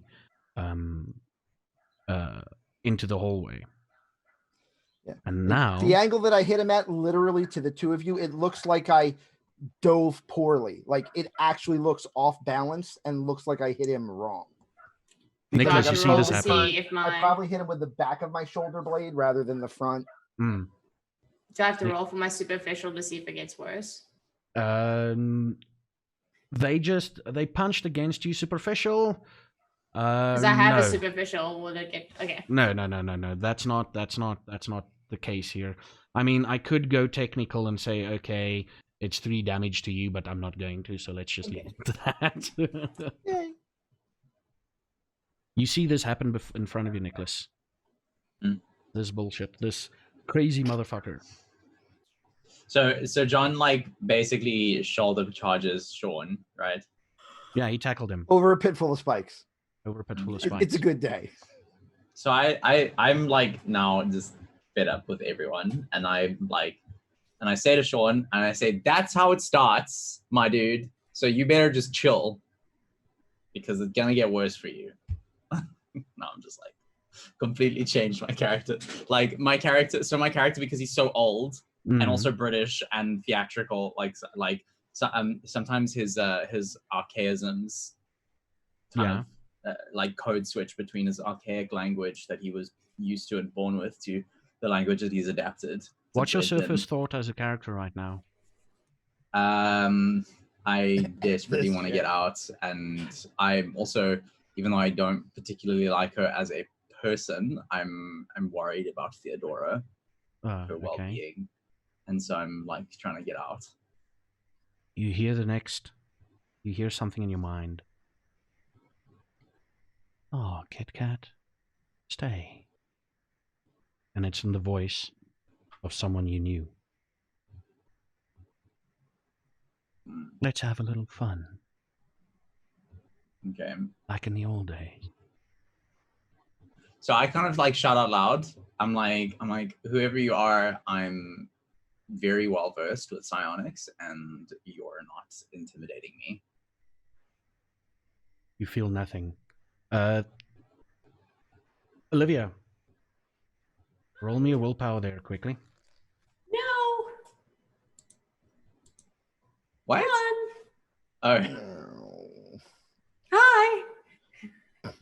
The pendant, the golden teardrop thing No. is fucking heavy. You all, both of you see this. We're out of combat now. Both of you see this. She falls to the ground. As if something pulled her to the ground. And she's trying to do those push-ups. It looks like she's trying to get up. She's like... Can I see that the source of the weight is what's around her neck? Something pulled her to the ground. Upon closer inspection, you will see that it's probably the thing around her neck. So I kind of like...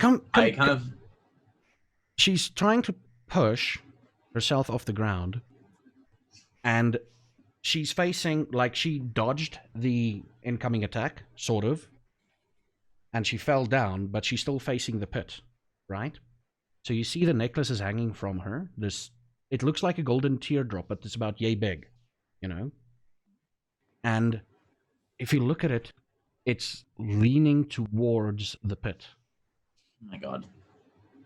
So I ask her, like, what is going on? What should I do? I just keep like trying to. I don't know. You move a couple of centimeters towards the pit. What does Olivia have in her hands at the moment? What does she have in her hands? The alembic. Well, if I fell down, I guess. Remember, I put the glass down to catch Sean. She fell on top of the alembic. Oh, I did. Does it shatter on me?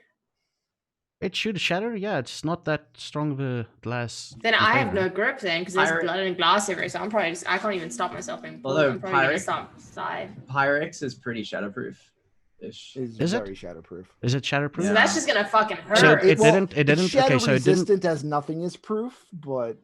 Okay, so it's shatter resistant. So the thing just spilled out, basically. Okay. It might break though. Yeah. It might. Sure, we just let's go with it spilled out. Okay, so either way, I have no grip because of blood. Shit. You see something, and Olivia, because of your willpower, you hear a familiar voice. You know you can join me. I'm free. Just let go. Just let go. It's the voice of Emery. I miss you so much. Better on this side. And like all that's happening. Okay, go. Yeah, she's busy sliding. Are you going to try and cut it off? And Nicholas? Or what are you doing, John and Nicholas? It's combat again, right? Oh, I'm kneeling down next to her because I don't want to touch her in case this is some weird. Okay. Like I'm just going to scream. I do not have time for this shit. And I grab her around the waist, and Sean around the waist. Nicholas, grab whichever bottles you want to study. We're leaving. Okay, so I grab. That's my plan. Whether or not that works is entirely up to you. Okay. Wow, her thing, fucking hell. She's heavy. What's the amount of weight you can carry? You know. With your potence, Sorry, guys, you know? Can I ask something while you guys are discussing what you need to do? I really desperately need to pee. I have for a while. We're gonna take a break now, but go and pee. We're gonna take a break shortly in any case. Yeah. Yeah, thanks. Let me just kind of blur. Well, again, the system doesn't like giving actual numbers for anything, but I'm strong enough that I can literally jump 10 feet in the air from a standing position. Okay, let's call it. You have trouble. I'm okay with that. You have trouble. I'm okay with being troubled. You're walking instead of your expected running with her. And Olivia, as you're lying across his shoulder, you see the little pendant. Like you're lying like this. Like this is your. Let's say this is your head, and the little pendant is pulling towards the pit. And all the time you hear Emery's voice telling you things about your childhood that you never told anyone, telling you things about your days there, and saying, hey, if you come and join me, we could have all of that again. And she's pulling, and you're slowly moving. Your view is the pendant and like a slight hobble as you're moving further away from the hole. Easy. Just easy like that. You get to the staircase or to the ladder. And that is where we're going to take our break. Yay! Ladies and gentlemen, we'll be back within 10 minutes.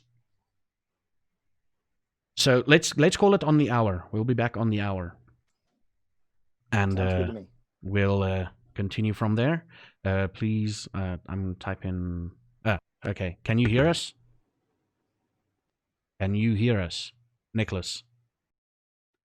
Yes. Yeah. Okay. We're gonna take a 10-minute break. On the hour, we'll be back on the hour, and yeah. See you guys then. Let's switch over the scenes. I forgot what scene it is. Is it this one? Yeah. See you soon. Bye. Hi there, and we're back. A little bit quicker than normal. That's what she said. Wait, what? Yeah. She's a little bit quicker than normal. She always say that. What? So to set the scene,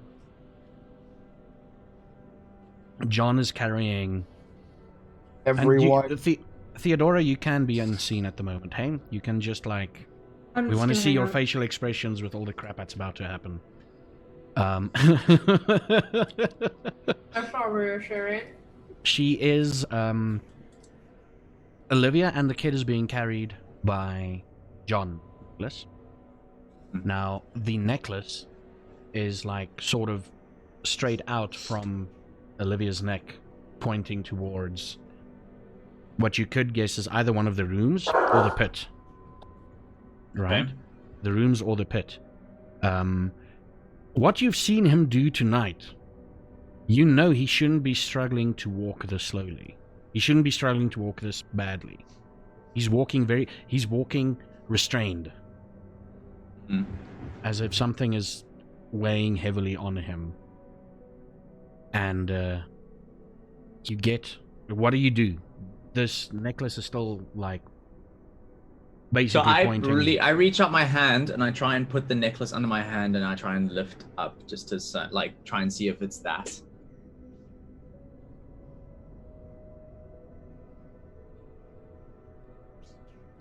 Okay, I need to figure out something quickly.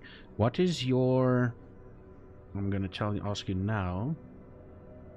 I just need to find the correct thing so that I can actually roll. There we go. What is your?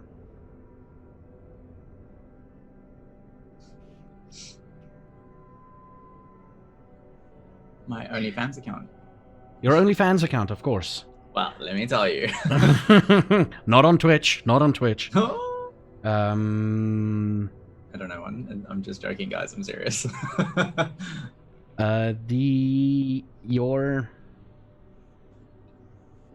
So you try and lift it up.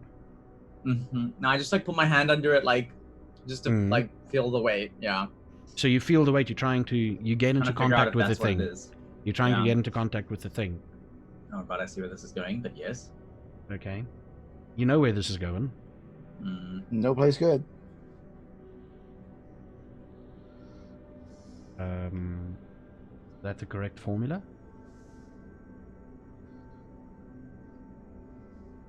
You take it, you touch it, it's light. First thing you know is like, oh, this is light, this is quite light. The next thing you know is you get 1 superficial damage from it, as this burning hot sensation glows in your hand. Oh god. Okay. 1 superficial. Is So that it's just the slash. Under my humanity, though? Under your health. Health. That's weird. I don't see my health anymore. I'm being I stupid. think it's That's at why. the top. I think it's at So the I've top. got one X already. So I take away that X and I put a slash on the other one, or I on the just one take next away to it. Just put a slash on the one next to it. Okay, I got ya. Yeah. I've explained it wrongly in the past. What happens is you get slashes everywhere, and then they turn into X's. And if all of them are X's, you're pretty much fucked. But you can regain them with rest and feeding and stuff. Yeah. Oh, I see. Yeah. It's like a counter going both ways, and once it hits the second time, you're fucked.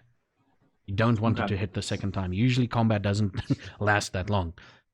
Usually. Okay. Yeah. This thing was light. You know, to be fair, that non-combat combat that we had is actually the longest combat we've ever seen, because that was 5 rounds.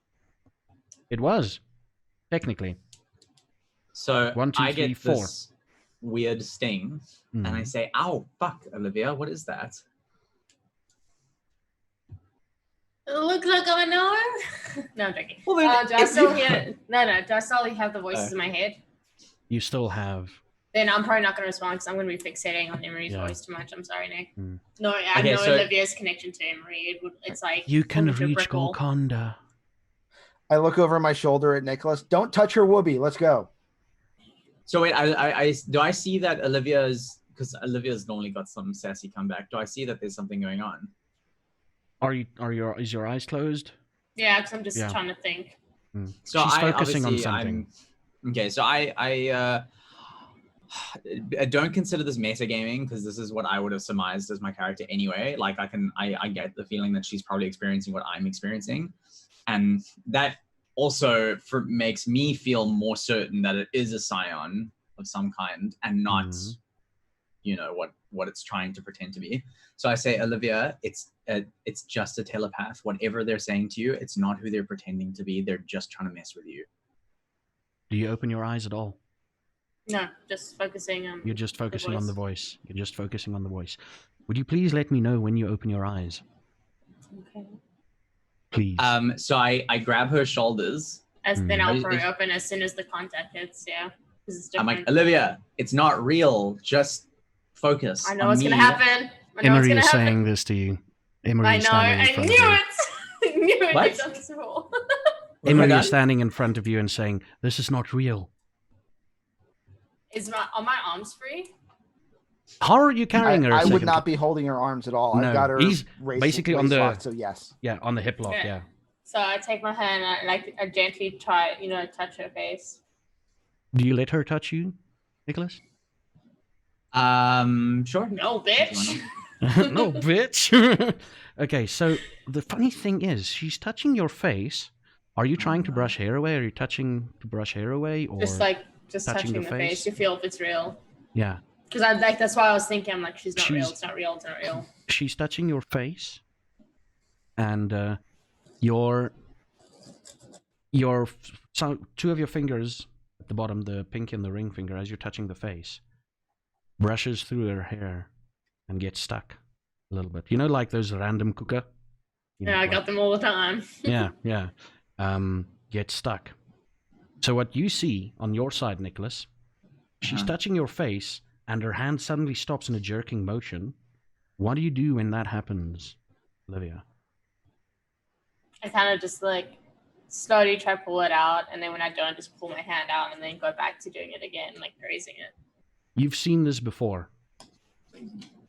In stage Me? plays, yeah, Nicholas, you've seen this before as one of your stage plays and one of your things where you're trying to brush away hair off of someone's face, and because it's fake hair, it's not. It's bound to have some knots in it. But you don't have hair there. Are you talking about my wig? You don't have your wig on, but you know that it's this on my is what shoulder. you would do. This is how someone would react. So I kind of like grab her shoulders tighter and I say, Olivia, it's me, Nicholas. Whoever they're making me look like is not real. Olivia, it's me, Emery. Believe me, For fuck's sake. this is all real. Come with me. I think how she would react to this. Okay, wait, I'm gonna do something quick. Okay, she's typing. We're pausing the action right here. Like, this is slow-mo Shit, happening. I know what she's gonna do. This is slow-mo happening. I'm just trying to keep moving forward and get out You of get- this. So Moving with him, as obviously. Yeah. as her hand goes down, Olivia's hand, she grabs Nicholas by the neck and starts tightening around it. So I'm like, Olivia. Because it's more like she knows she's trying to fight the fakeness of it, but she's not. She's losing grip on reality. So you're grabbing him and you're trying to strangle him. Yeah. So roll me a strength and I Won't keep be- you. I'm not strong. I'm just trying to figure out the effect. What's your strength score? How many dots? My strength is 1. Nicholas, your strength? My strength is 1 as well. Okay, both of your brawls? 0, yeah? None. Yeah. None. Oh my god, Nicholas! What? You? There's a strength emanating from her that you've rarely felt. You've never exerted this much strength on someone before. Or maybe you have, you're not entirely sure. But she's trying to choke you. Now, you could pull away if you want to. So I kind of like grab her wrist. I'm like, Olivia, normally I'd be into this kind of thing, but you're sort of not my type. Ooh, how's Emery gonna twist that around? I know. How's Does she she gonna... even have to? Does she? That's the big yes. question. That's pretty Does she? straight, just like that. No pun intended. That might also like give Olivia a clue as to who is actually behind this illusion. She says, Olivia, we're sisters. Okay. I only let my boyfriends do this to me. You know that. Oh my god. You see, that's just gonna piss her off though because of the guy. It was fucked up. Come to think of it, I remember. How much this one farther is guy. it to the ladder at this No, point? you're there. You're there. You get there. Yay! She's saying, come to think of it, remember that one guy that did this to me? We And can I'm be kind of free." like, John, help. As you get As to soon the as ladder, that, I'm gonna release. okay. As soon as all three of you get to the ladder, all three of you smell wet dog, Oh, for fuck's sakes. I don't even know who and this it's is, but I know that emanating you guys from have the been top. talking about it It's for a while. emanating. It's emanating from the top of the ladder. Well, I got no other direction to go, so we're going. Mhm. He starts climbing the ladder, and as you look Wait, down, has like, she let go of my neck? Yeah, She- because Avery said this is what the guy did to me, and it kind of just snapped her out of it. Okay. what do you do now, Nicholas? He's busy climbing the So- ladder. So I'm like kind of like rubbing my neck a bit. Mhm. And I'm like, I say, John, I know you can smell that as well. So if you're going, I hope you know who's up there because I don't. I hope I don't. Shit. So I kind of just follow. You At kinda this stage, follow? I'm kind of like, At this I point, know better. Olivia, Mm-hmm. she's following you. And every now and again, she looks back and like, come with me as you get up the ladder. No, I didn't do anything good. I haven't been good. No. She mumbles that as you get up the ladder. You get outside in the what you would think is the living room, and it's empty. The living room is empty. You make your way. I guess you make your way towards the front door, right? Yep. Now the ingangsportaal. What's that in English? A what? I don't know. Ingangsportaal. Entryway to the house. Entryway. Oh, yeah. Like the Foyer? Entrance. foyer. Foyer, sort of like the Yeah. foyer. Yeah, Sure. Okay. the foyer part of the entryway. Like it's a little room where you walk into the house and then Yeah, you yeah, get- Yeah, yeah. a little foyer. Yeah, there we go. I learn English every day. Popper. First thing you notice, John, you're in front. The first thing you notice is this very thin, almost skeletal-like looking guy dressed in old English attire. Like I'm saying late 1800s attire. Okay. I'm thinking, not yeah, gonna be good. roughly, like, this is this is out of place in the modern day. Right. Like a sort of a tuxedo-like looking thing. You know, like those old English gentlemen that you used to learn about or see in the old movies in America. You know, the businessmen, sort of looking like that. The Yeah. olden businessmen. And next to him is a woman clad in all white. And she speaks first, and she's like, "Oh, there's my puppet. Glad you brought him back to me." she's supposed to be Irish. "Oh, there's my puppet. Glad you brought her back to me." Oh, fucking hell, I can't do Irish. "And who's this?" And you hear the words, Nicholas. You hear, "Ah, Kit Kat." Coming out of this person. Out of the gangly, thin-looking man wearing old English attire. Does it look like who I It would think it is? looks like it looks like him, but in the most ideal way, perhaps a little bit skinnier. So, if one were to Google the earliest known photograph of him, just imagine that a little bit It more would look skinnier. a lot like that. Okay. So I, without a moment's hesitation, I pull out my 9mm and I like aims. Sorry, hang on, my headphones are beeping at me. And I aim. Sorry, oh my god, my wires are all over the place. And I aim squarely at him. So that went Mhm. well Yeah. first time. You know what? If it works out the same, I'll be pleased. Legit. Hang on a second. So I aim squarely at him and I say, "What the fuck are you doing here?" Just a quick thing. I want you all to look at the rolls. I don't want you. Thank you. You see that number? Mhm. Okay. What we're gonna do is we're gonna start rounds. Who's got the highest dex? I I think think it's s- second. I think it's John Andrews got I the think highest it's dex. not. Because mine's only a 2. Yeah. Oh shit, really? Yeah. What about Nick? What's your What about dex me? at, Nick? Oh, my dexterity. 3. I'm 3-2. See? Okay, I need both of you to roll me a d10, please. Nick and Okay. Olivia.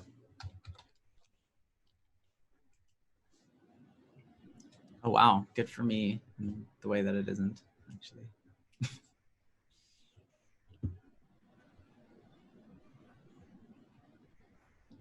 Remember that d3 I rolled? D2, you mean? Oh yeah, the D3. Yeah, result too, the yeah. 1d3. Okay. You ask him that. And I'm just gonna add him to the list somewhere. I'm gonna add him to the list first. That seems fair.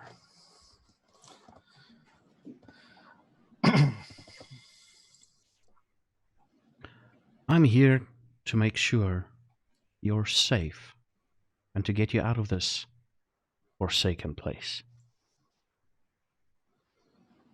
So I just look at him and I say, I for a second believe you. So can you stand aside and let us go through? Or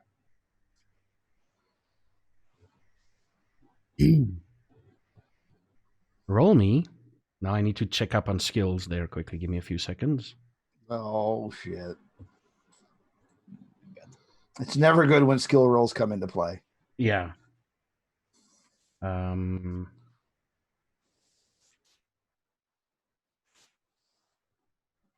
Oh crap, where is it? I'm gonna find it now. I need to make sure that I'm doing it correctly.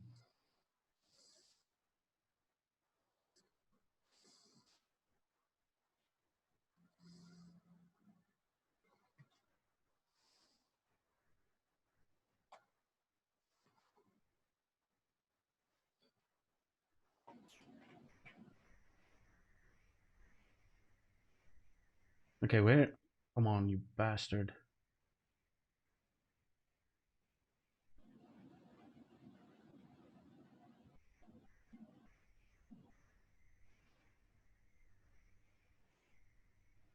Roll me an intelligence and resolve check there, please.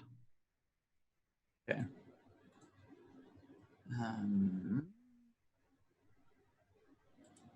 Where do I see this? Intelligence result. Got it.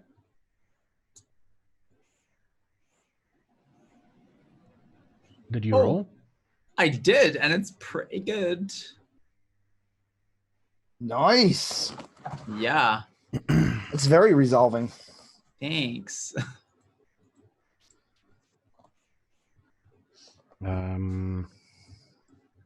Oh, come on, don't. That's the 10 bigger than 6, or that 6. What the heck? He looks at you in the eye. He's like, "Why don't you put that gun down?" And you don't feel the need to put it down. Okay. So but could I ascertain that there was some attempted influence? He kept eye contact with you, so you can ascertain that was it. He was trying to do something. So I think knowing who it is, it's a pretty safe assumption there was attempted influence. So I look at John and I say, John, what does the person standing in front of us look like to you? You described to him exactly what I told you. Okay. I was going to say, do I get a different description or are we paste? All right. I see that I see the 2 leading members of the Hellfire Club, and we need to get the hell out of here right now. Okay, I take the shot directly at his head. You take a shot directly at his head? Yeah. Roll me. Holy shit. Why are you smiling at me like that? Okay. That's how many victims must fall to Nicholas? That's the first so round. Violent. That's the first right? round. All of a sudden, his Hippocratic oath became a hypocritical one. I only shoot people who can probably recover. I only shoot people who are physical. Roll me Dex and firearms there, please. Okay. And then I just want to say that like immediately after I take the shot, if it succeeds, I want to just shout run and bolt. I don't know what that means, to be honest. Oh, he's gonna roll for him now. Shit.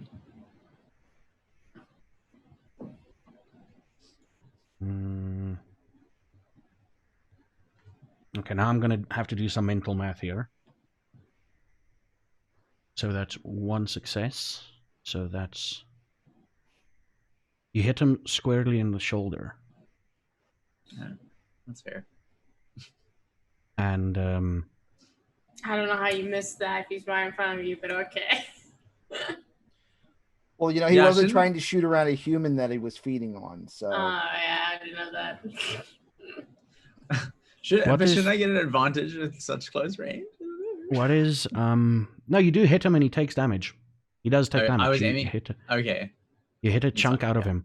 Now, just a quick question: when you used to fight, when it like the few times that you had to fight each other, you know, verbal disagreements or whatever. Yeah. Out of what would he call you out of anger? Bitch. You can type it for me if you want, or you can say it. I mean, it's gonna come out now in any we're going to case. hear it in a second. I think actually. I did not think it's gonna turn this way, but well, players fucking around the DM. That's what we do. Got it. I guess he'd call me. Like he called it to you once. He said it once or twice to you while you had a verbal disagreement. You know, and it really hurt. It really stung. What would be a common insult at the time? I'm just feeling that scene from Interview with the Vampire coming in a second, and it's not good. Oh, I know what you're talking about. I guess.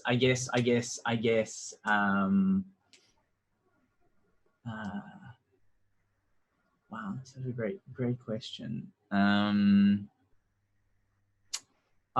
Suddenly all of my archaic insults are like not coming to me. I guess like harlot or something. I don't know. That's a hard one. I didn't even. Okay. Minimate, check your Discord. Okay, he calls you. He looks at you, and he's like, "You fucking harlot wench! You fucking harlot wench! Fuck! What the hell are you doing? You know what?" And he creaks his neck. This is not the time. I'm not going to get my hands dirty. If you don't want to come with me and escape like we always wanted to, I guess I'll just leave you here. And in front of your eyes, you looking at him.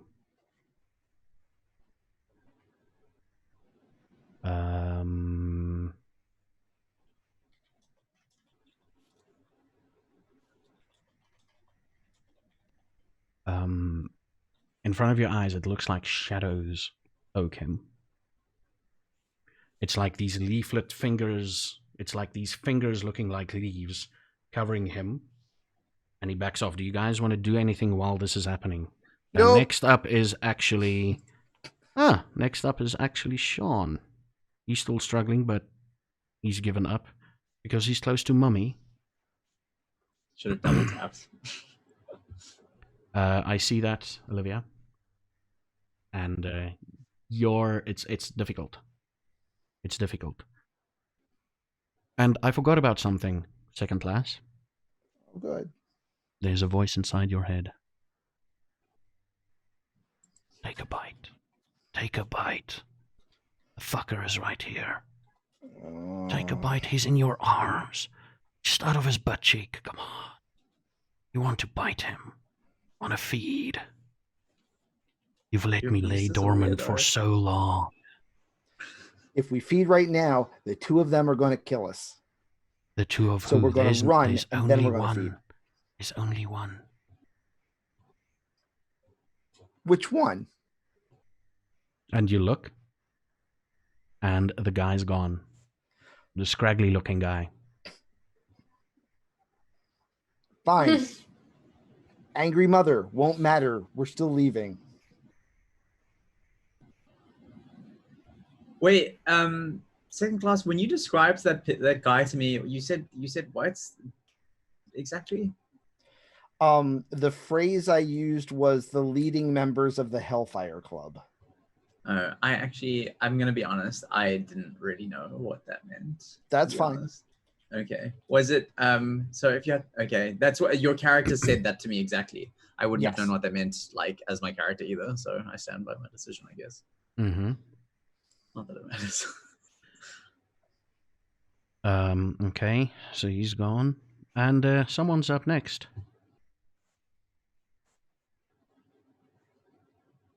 Olivia. Come on, you know you want to. But it'll be So I'm safe. standing behind them, right? They're all having conflict. I'm still facing the thing. And I How would her whisper, illusion rationalize me taking a shot?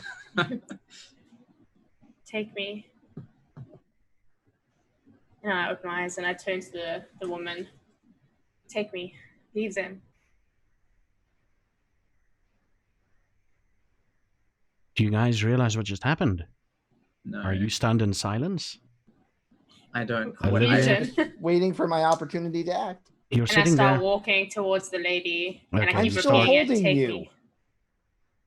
She's trying you to let get me loose. go. You're- Oh, I Yeah, thought I was loose. you're trying to get loose, but you hear her say behind while she's holding, "Take me." That's what you hear her say. Now you're not sure if the voice inside your head said that or Olivia said that. You're pretty sure Olivia said that. Olivia said, "Take me." Not you, the lady, John, just so you know. Yeah, I'm pretty sure at this point I don't care what anybody wants to do. And the woman stops, all dressed in white, sort of like a wedding dress, sort of. And she looks at you at the mention of this, and she'll act in her round. Nicholas. Okay, so I. Oh, wait, sorry. You already went. Sorry. My list is a bit Oh yeah, fucked you're here. right. I did. John? Sorry, John's next.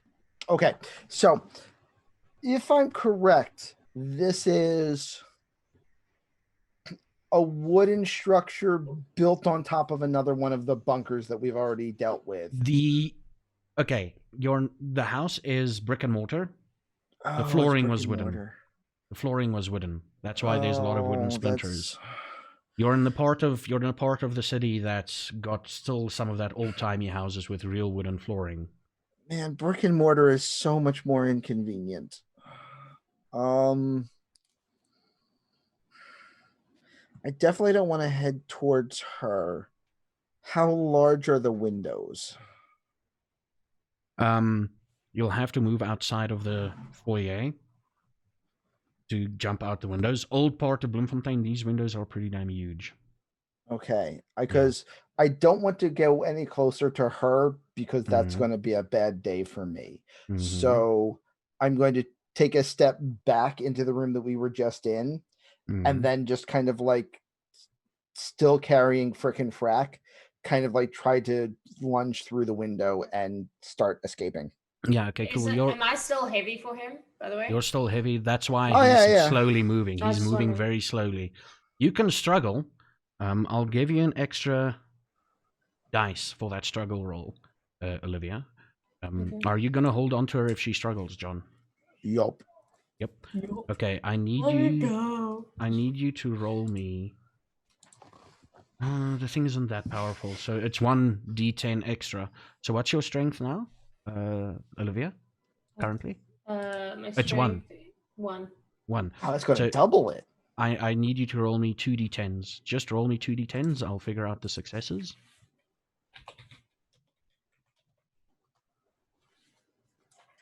Two successes. Holy shit.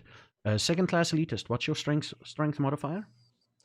My strength is 3, and potence can add to strength rolls, which is also 3.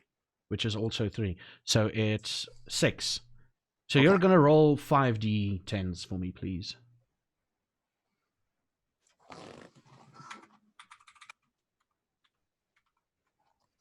We just need more. That's 1, 2 successes. Okay, for this to work out now evenly, I'm gonna have to, because both of you got 2 successes here.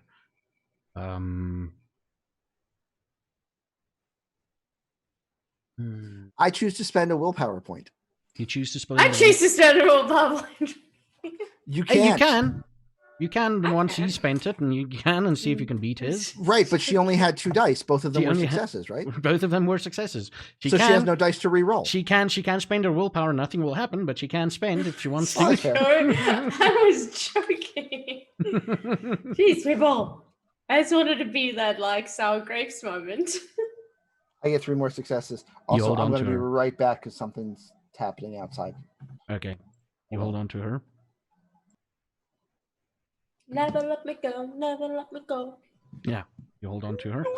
And you next thing that happens is the woman in white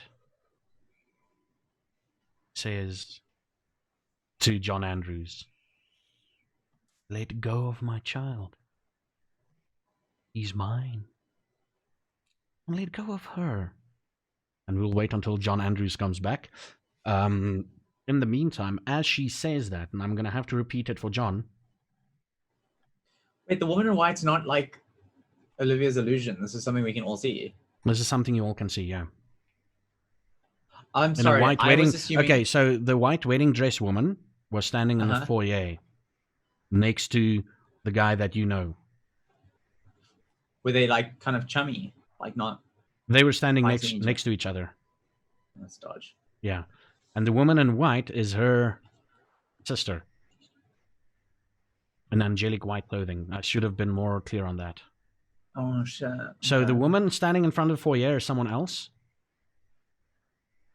She just said who she is, John.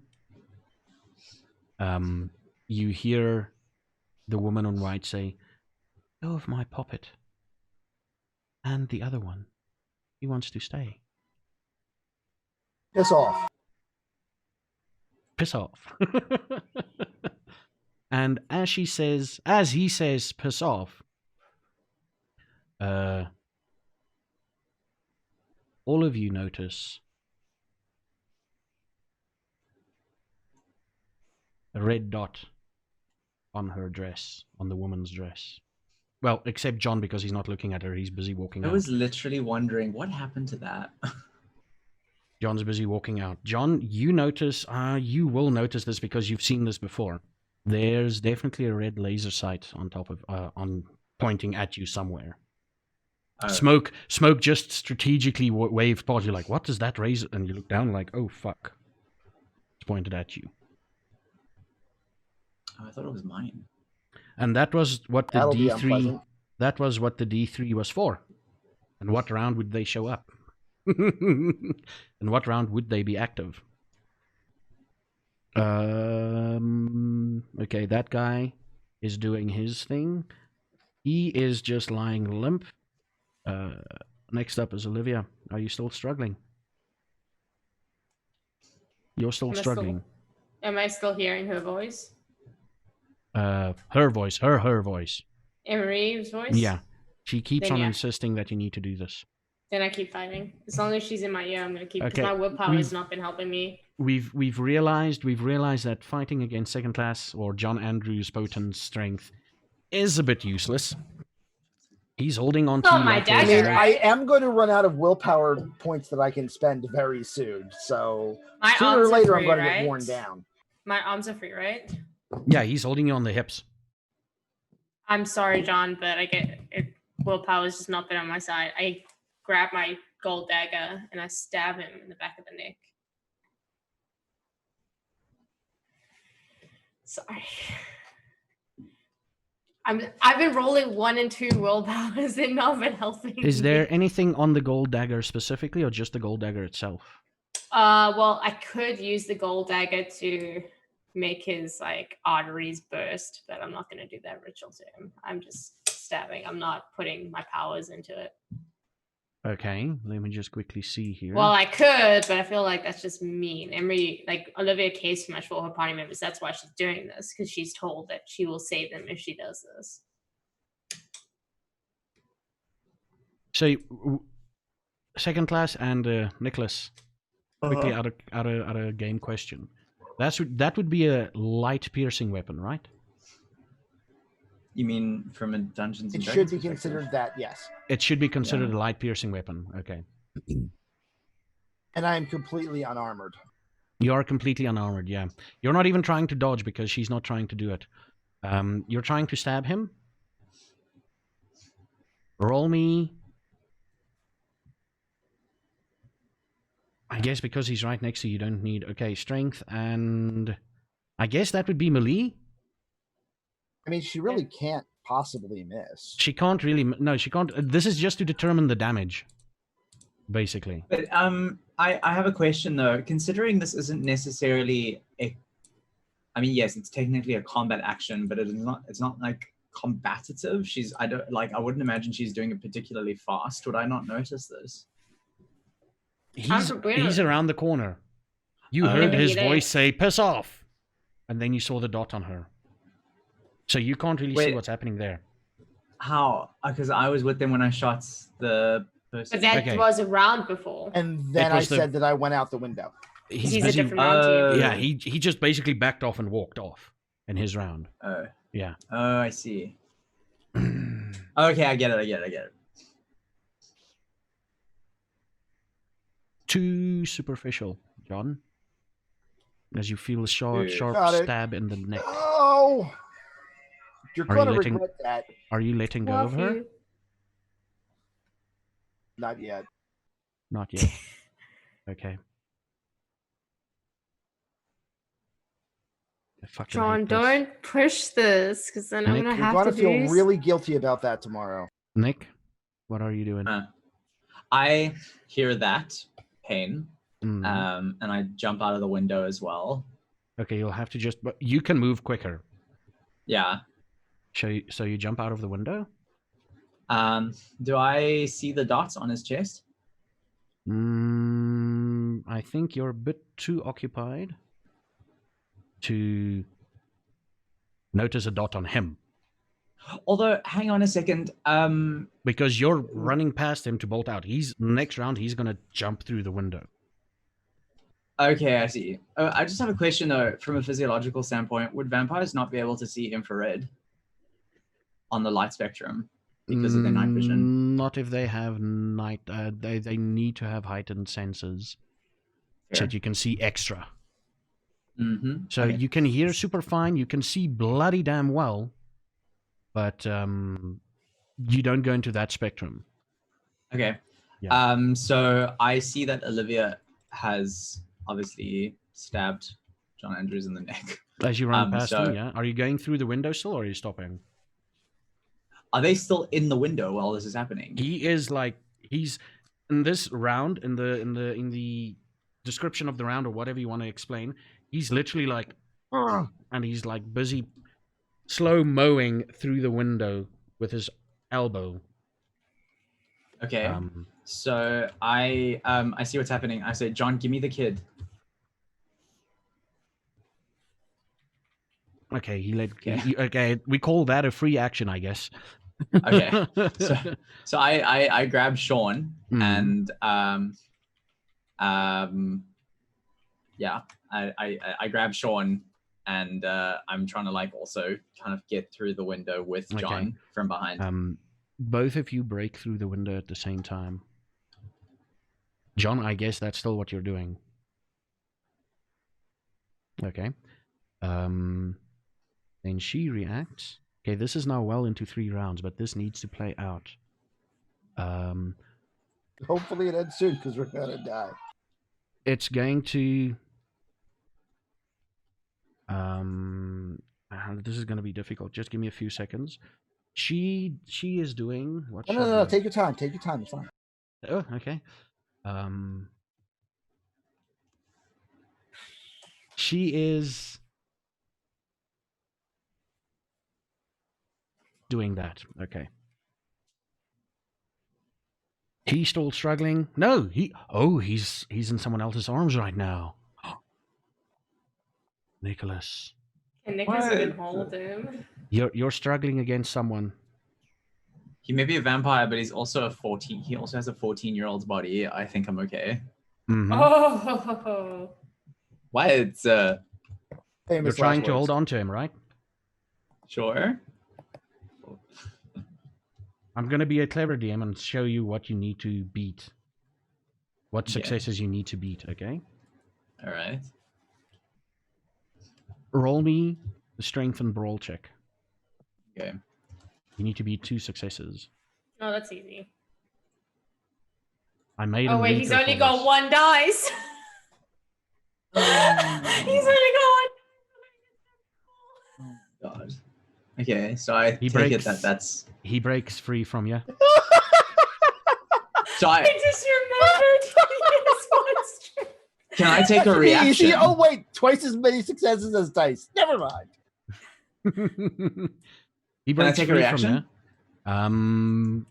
The moment let's call it the moment he leaves your space, you might be able to, yeah?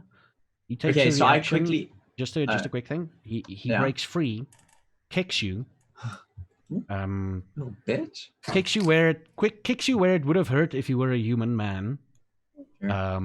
You're like, and he dashes towards the porch again. So the windows on the left side, if you're looking towards the front door from the inside, the windows you're out at is on the left-hand side of the door.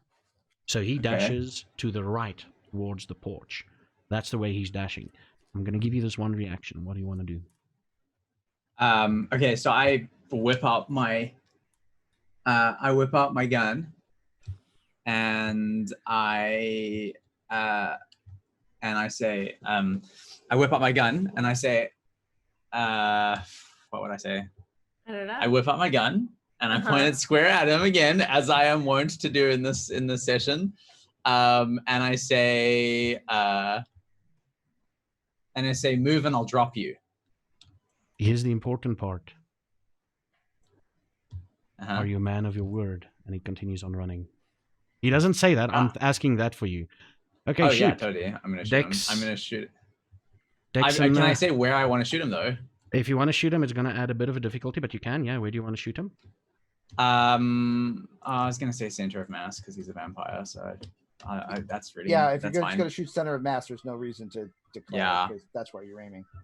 Okay, so let me. What do I roll? Obviously, Dex and, firearms here. Dex and firearms, yeah. That should be 4. Wait, don't you have one in firearms? I do, yeah. But why is that only... Dexterity is 3. Yeah. Firearms, isn't it 4 dice? Yeah, No, and that's the one remember- that gets counted as the hunger die. Oh, Hunger the dice. hunger, sorry. Success is 2. That's not. Let's see if you hit him. On your willpower? You want to burn willpower for that? You can burn Yes. 2. Reroll willpower. Isn't that permanent though? It's No, till the you get it the day. next session, yeah. You get it Okay, back the cool. next Yeah, session. yeah. I'm gonna burn that willpower. So you need to What do I just do? roll me, 2. just reroll willpower and just say 2. Does it give you the option to roll 2? Second class? Willpower reroll 2. I got You it. should be able to reroll 1, 2, or 3 dice as appropriate based on whatever Okay. numbers. Is that you right? missed. What I did? Yeah, that's 3 so you had 3 successes. successes. Okay. Mm, Oh Lord. you hit him. You hit him square in the back. Nice. Get wrecked, child. You hit him square in the back. He flies forward towards the porch in a sort of a spinning motion. And you hear a voice. Oh, you're muted. Oh, he's talking to his woman, I think. And you hear a motherly voice saying, "Come here, puppet. It's time." Now, she's done. Oh, also, sorry. I'm not gonna Alright. remember this. I have shot 3 rounds. from my Don't worry 9 about mil. the But ammo you did count. not shoot the deputy. Yeah. John, you're up next. No, Okay, so wait, I'm wait, slightly wait, less wait. burdened, but not He really moved- because he- most sorry. of the burden is Olivia's conscience. Yeah. Just a quick So- thing. Just sorry, I misread that. He reacted, so that's that. He's doing his thing. Sorry, it's first Olivia, then you. Sorry about that. That's not That's good. fair. Okay, wait. I gotta do. I'm looking at the willpower. list. You're going, cool. That's the first list I made. This is the second list I made, but the first list is also part of the second list. So I need to keep count. Okay, I'm gonna roll willpower again to see how memory is affecting me. Mhm.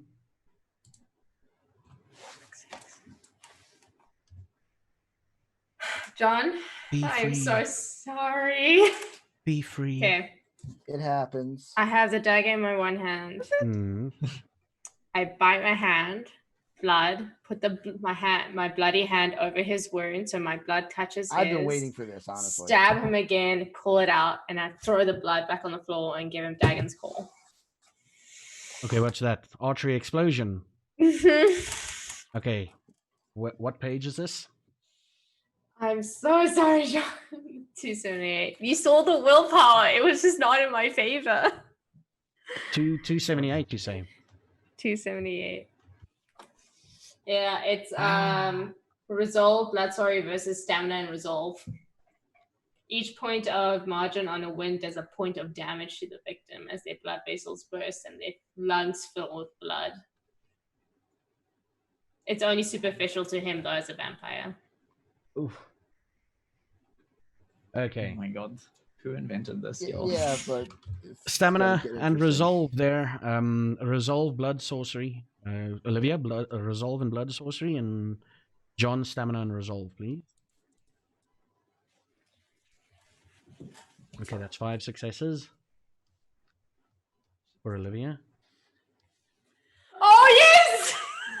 Oh my god! I'll take it sloppy. I'll take it sloppy. Wow. Okay, that's good, right? I don't think it's good, right? You feel a burning in your veins there, John. You feel a burning in your veins, but you fight it off. What? John feels a burning in his veins, but he fights it off. Okay. Familiar good. feeling. Back in the day, you used to feel this a lot. I want you to win this. It's just a tickle. John, now it's you, buddy. Right. What is happening outside the house? Do we What you still can- have a car waiting there? Do we not? Your car is still there, with a scarf loosely flapping in a window. Not flapping because there's no wind. Cursory glance, you do see a couple of red dots all around you and behind the car and everything, pointing towards the house. Not close to each other though. That's the weird thing. Usually, you know, like they would be if you look in the distance. Like there's 4 or 5 dots there, and they're aiming towards somewhere. This is more like They've already 1 proven dot, that they're not 2 skilled dot, gunmen, so 3 that's dot, fine. 4 dot. Yeah. Okay. So they're about. I would almost say social distancing. They're quite far away from each other. Okay. The dots that you can see. Nicholas, if you also look outside, if you like looked at this and looked outside, quickly glanced, you would see this. Olivia, you're facing his back, so you don't see any of this. I am running towards the vehicle, screaming, "Nicholas! Bye-bye's in the car, Nicholas!" Wait, what Okay. did you say? You're about The body's in halfway. the car. He said something. Come on, as a vampire, I would if hear. the GM allows me to repeat it, I'll repeat it. Repeat it. Nicholas, bye-bye's in the car, Nicholas. Okay. Oh, right. Bye-bye. Okay. Yeah. So I use my celerity. Oh, it's not my turn. My bad. Never mind. Not yet. I hold it. I hold it And inside. I am just running for the car because I need to get out of here. You all hear. It's time to be free from the woman. It's time to be free. Hush now. And what's your dexterity ratings again? Give it to me. Mine is 3. Because I'm gonna try and give you a winning chance here. Oh, thanks. Yeah. Second is 2. And I believe Olivia's also 3, right? Yep.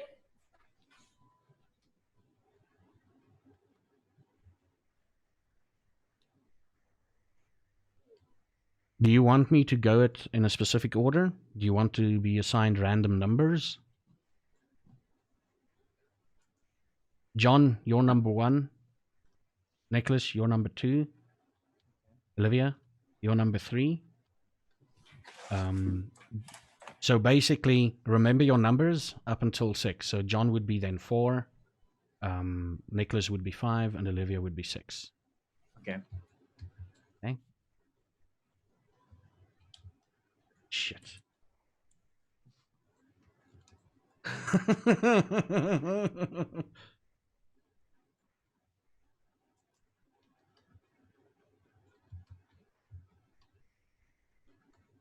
I'm scared.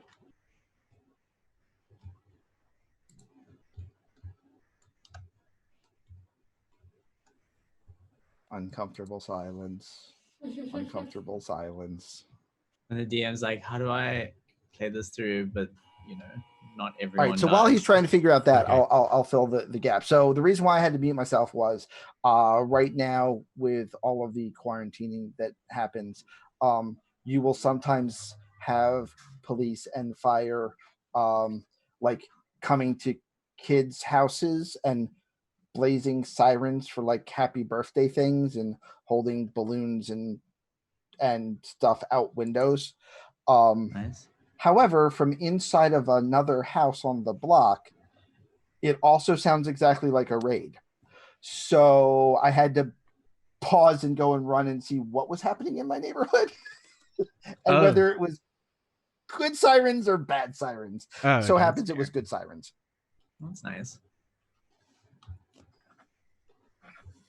Second class, you're number 1, right? I am number 1. I need you to keep your That's what my mommy successes. tells me.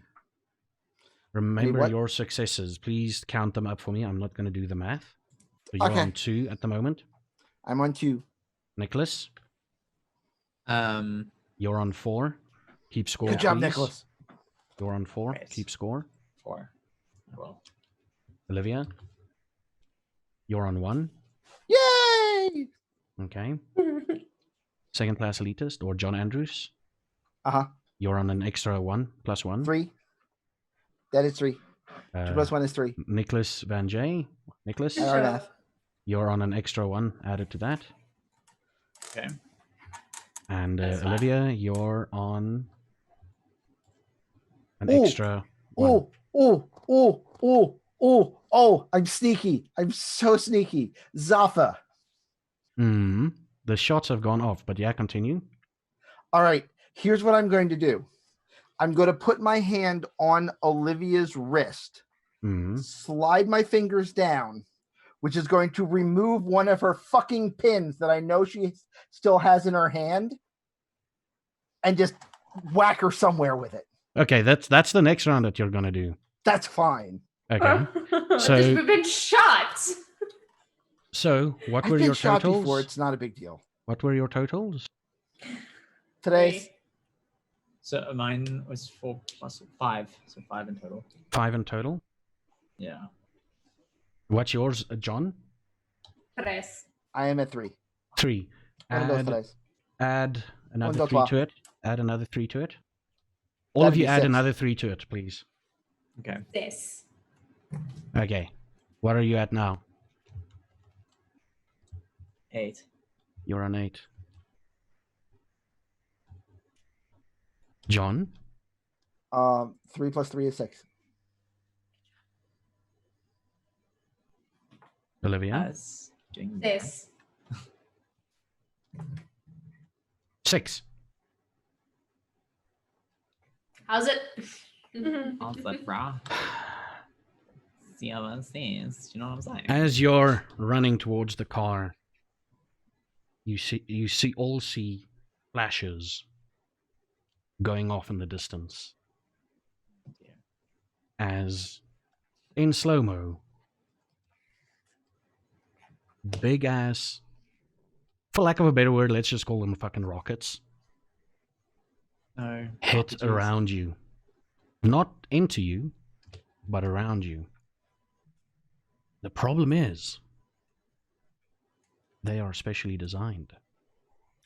Oh. Air. Yeah. While this is happening, you hear someone scream in the back. And the camera looks down at the carnage, and the house is ablaze. That was the extra dices I had to roll. The house is ablaze. So, unfortunately, aggravated damage is as follows. Now remember, if all your health points down to 0 due to aggravated damage, you're gone. Yup. Let's start off with 2 people that's got similar numbers. John, your aggravated damage is 6. Yep, that's it. My max Olivia? health is 6. Your aggravated damage is 6. I'm dead. Nicholas, Huh? your aggravated damage is 8. Did you just kill the entire party? Hey! Wait. Okay, so I'm definitely dead. My max health is 5. Did you just kill all of us? The camera What did I fades- do? Zafa, Yeah. soak rolls? Soak rolls? Yeah. That's not a thing with aggravated. Okay. Not with these things. It's literally enough. designed to take you the fuck out. It's the things that it's sort of the same material they dunked Kyle in. That's fine. He could have soaked it as much as he can, but eventually it really hurts. It really hurts. Wait, I'm trying to figure out how I contributed to this. The camera fades out, and you see someone only Theodora has seen arriving at the library. She tells Kyle to take care of her, and Kyle lovingly goes around and picks up Theodora and takes her into the library. The woman, still a bit of blood smeared on her cheek, walks in to Zakar. And Zakar looks at her and he's like, "Is it done?" She's like, "Yeah, the others should be arriving at the house right about now. Or not. And we've got everything in place to get Mistress M out of this. This will be all pinned on her. So we will win the vote." The camera fades out, and you see a TV screen saying something about a gang war happening in Bloemfontein, attacking a certain house, hotspot for drugs, and trying to take revenge. And another report in Kimberley with shit happening there, gang wars and everything. But the one feel-good story is there's someone being interviewed, a woman being interviewed on TV at nighttime, where she talks about the unfortunate passing of her niece, Theodora, and she pledges to memorialize her in a new children's fund that she's starting up in her name. And she's gonna basically turn her gallery into a safe haven for street kids. And the camera zooms out a little bit, and next to her you see a statue with a statue looking like Theodora, clutching a kid in her arms. And if you look closely, she's got a little bit of a watch there that she never wore. It looks like the end of something. For the viewers at home, that's the end of the stake. She's clutching a kid to her chest. And the camera zooms out further. And it is Theodora's home for lost children. And the scene cuts out. Oh, What you the? seriously fuck? just killed all of us. Oh, I That thought you were was talking that to me. wasn't the plan though. Well, that makes us The feel thing is- so much The better. thing is, you had multiple, you had multiple times to get out of there, Mhm. And the fact that, number one, you missed a wits and awareness check in the hospital bedroom of Sean, you would have realized that something was activated when he was there. And nothing that Olivia did activated any alarm.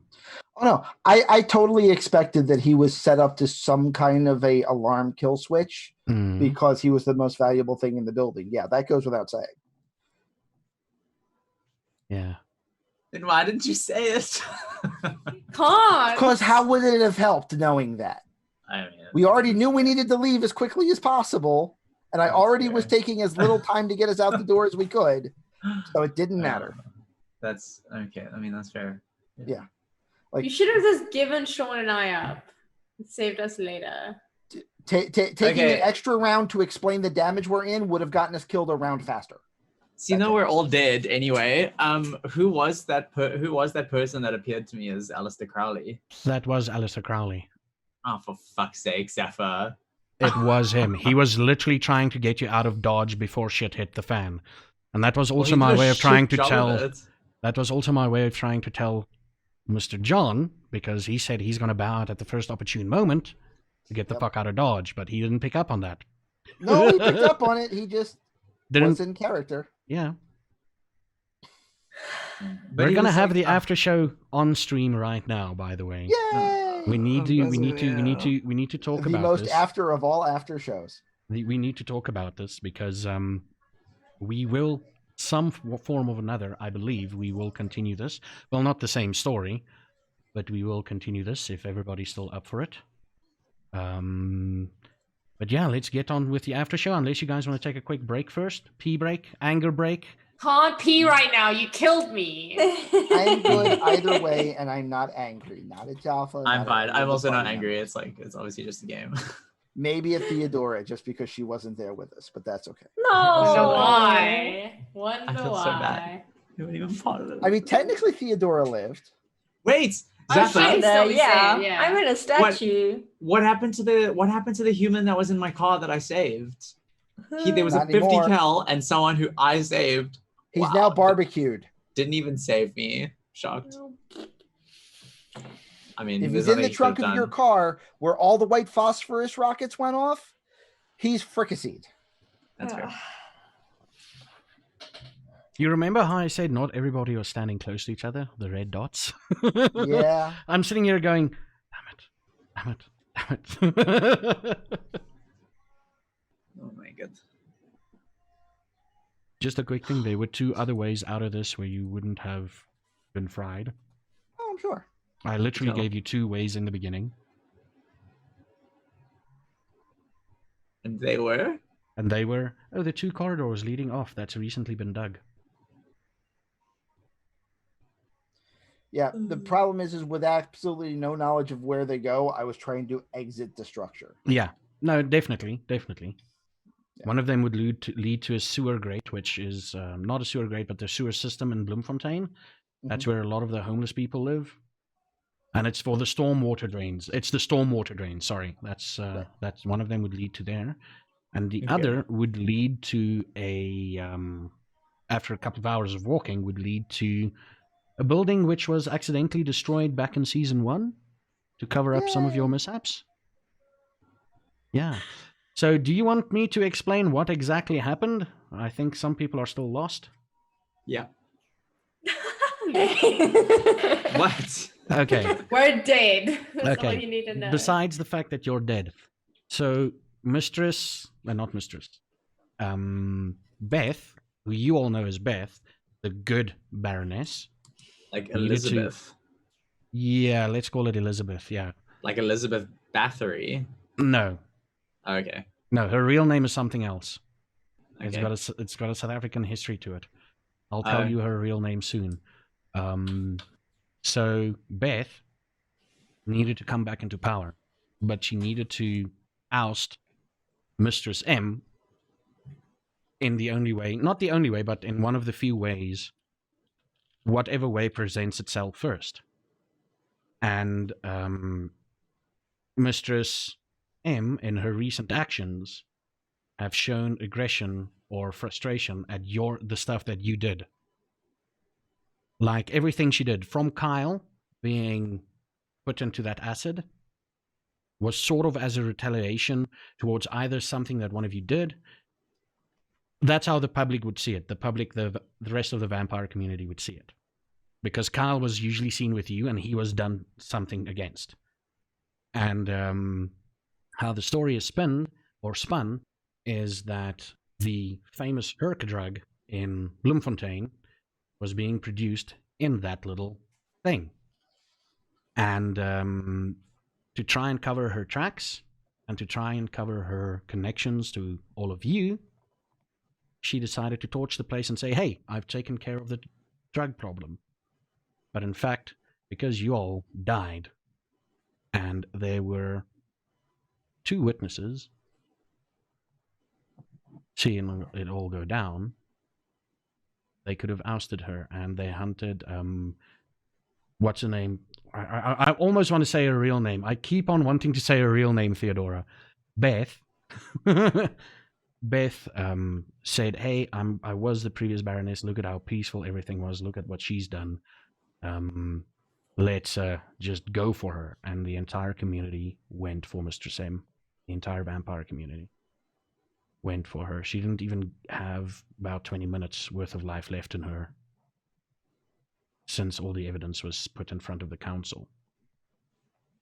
So what, almost said her real name again, what Beth did is just put the blame onto you. Have you be her sacrificial pawns to get her back into power so that everything can return to normal again. So and take care of the Herc problem. So we're dead, not torpored. We're like properly dead. You're dead. Oh, we were completely ash dead. Yes. Yeah. Oh, great. Love that journey for us. You're completely ash dead. The only one who's torpored who will never get out of torpor, unless something happens in a different side of the story, is Theodora. She was literally turned into a statue with a kid in her arms, but because she needed to have the stake pinned in her heart to keep her in torpor, they basically made a kid in her arms and hide the stake that way. Yeah. The fuck. Oh my god. So, yeah. What do you guys think of this episode? Can I go and hide while you scream at me? I think it was a solid ending. I think, yeah. my God, I also, can't get over this. a lot of the chat probably doesn't know this, but this was actually my last session with you guys. Not exactly how I wanted to go out, but at least no one can say that I didn't go out with a bang. Literally. 2 bangs. Oh, yeah. Yeah. Bang bang. No, and the encasing Theodora in a statue is a master stroke. That was great. irony. Yeah. I agree. I like that a lot. And I love that you turned the gallery into a home for children. Oh, by the way, she didn't use her own money. She used your money. Yeah, that's right. Oh my What's God. she gonna do with it? Yeah, Yeah. what's she gonna do with it? Yeah. Also, now that this is done, the original Baroness of Bloemfontein, her original human name, was Emily Hobhouse, and none of the South Africans know who that is. She was should a know. nurse during the Second Anglo-Boer War, I believe it's called. Yeah. Second World War. And she took care of everybody, as far as I remember. I mean, there's a place named after her here in Bloem, so she was quite a humanitarian back in her day. And she Well, got the how option. times have changed. How times have changed, yeah. You'll all be happy to know that Bloemfontein's humanity didn't sink at all. Oh, Maybe makes it me feel gained so a much few better. now that you're gone, but I mean, that's petition for fair. human rights in concentration camps. There we go. That's what she did. That was the big thing that she did. She saw the thing in concentration camps like, this fucking can't continue. Let's fucking end this and let's Make it more humane, at least. A humane concentration camp. Well, Well, not humane, but you know nowadays. what I mean. You know, human rights in concentration camps. Not that they have any, but anyway, let's not go I into suppose that. that's the difference between them. Yeah. Yeah, let's not go into that. What do you guys think? I think it was well done. Yeah. The big Shocking, thing, but the big thing, and I was literally struggling with this for about a week and a half.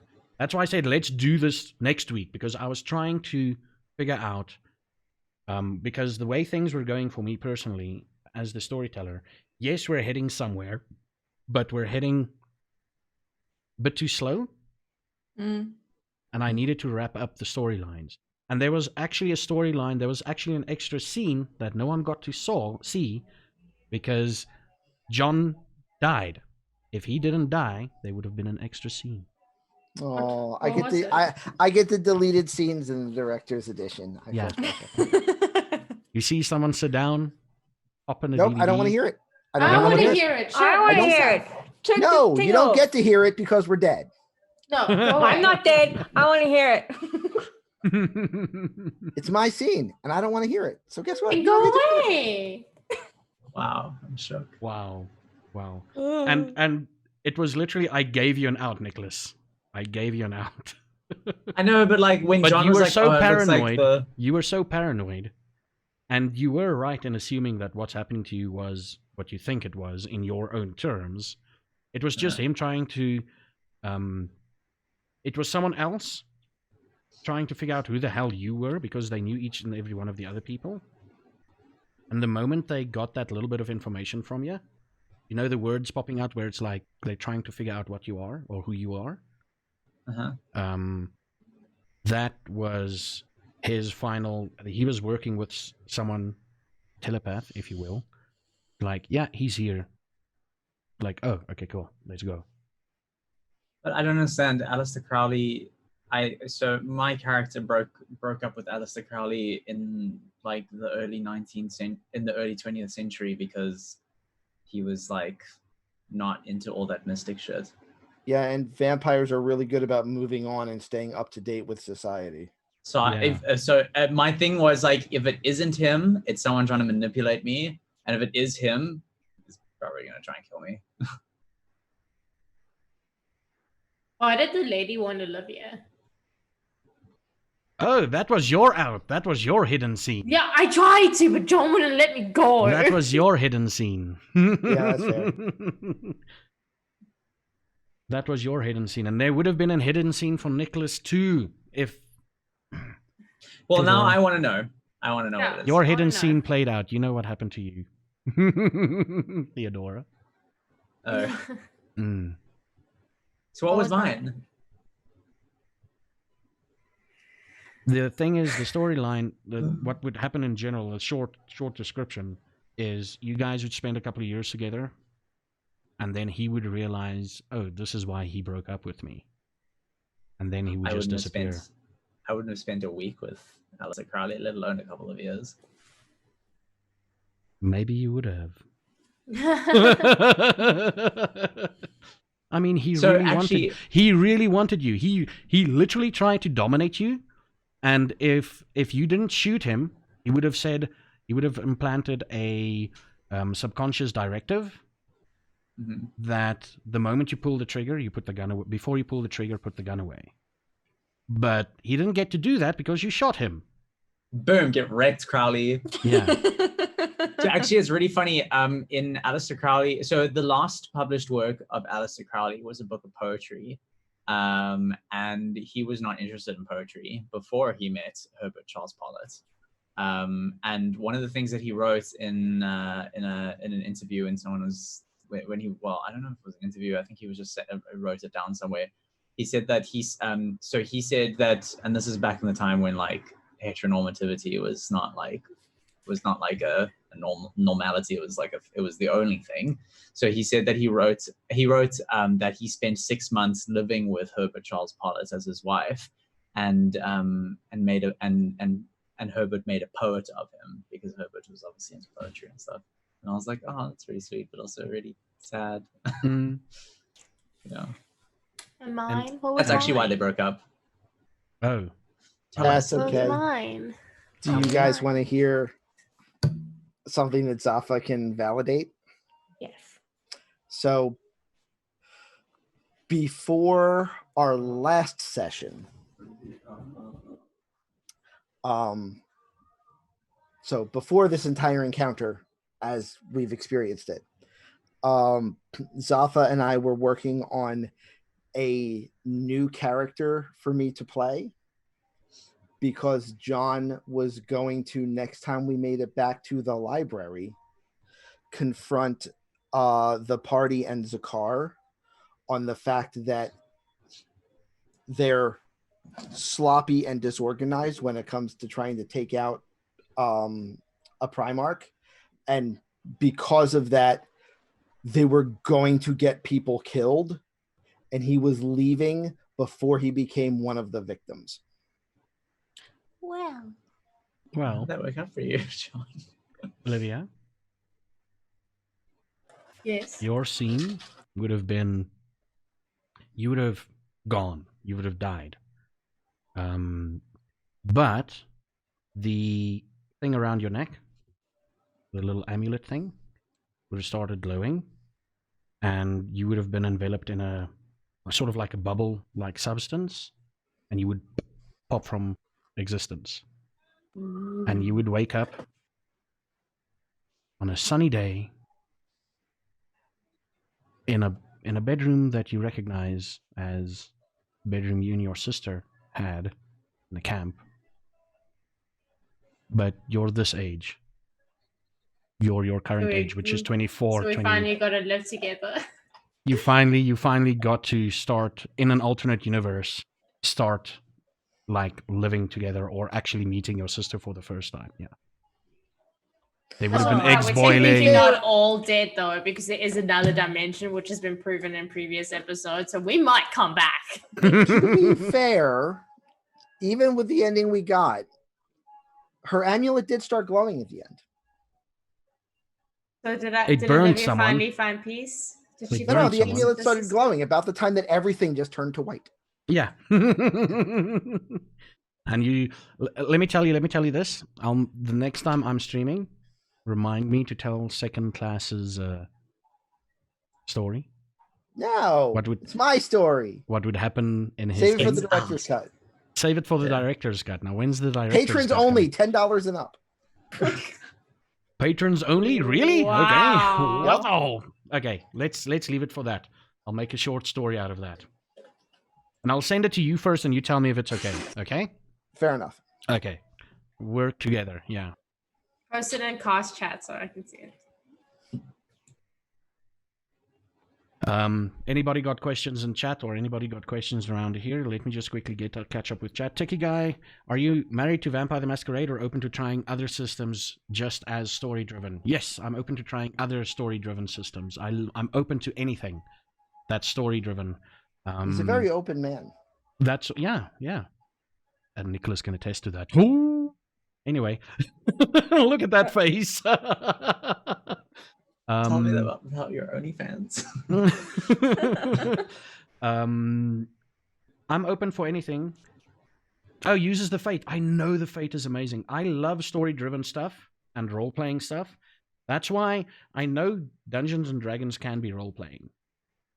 But it's also got a system for combat, which is set in stone. If something happens, I don't like most D&D sessions evolve into combat session sometimes in a combat section, sometimes in the session. That's why I generally don't like D&D, because every time we had a session, even off stream and on stream, there was combat involved. I'm like, That's up to you. give me a story driven thing. You know, I want to avoid combat because I don't know how to do combat in D&D. And I want to avoid combat in Vampire the Masquerade because nobody knows how to do combat in Vampire the Masquerade. Sure. How does your combat system work? Very well. Thanks for asking. Yeah. Took me a while. No, I'll check it out. I've got a couple of things in mind. So he has nothing to do on Sunday, so who knows? Maybe he will. So, yeah, what's up next? I wonder. What do you guys feel like? Want to do more vampire crap? Well, I mean, for what it's worth, I mean, don't know okay, that we have. just a quick thing. This was my first foray as a DM, by the way. It was a good one. This entire thing was my first attempt at DMing.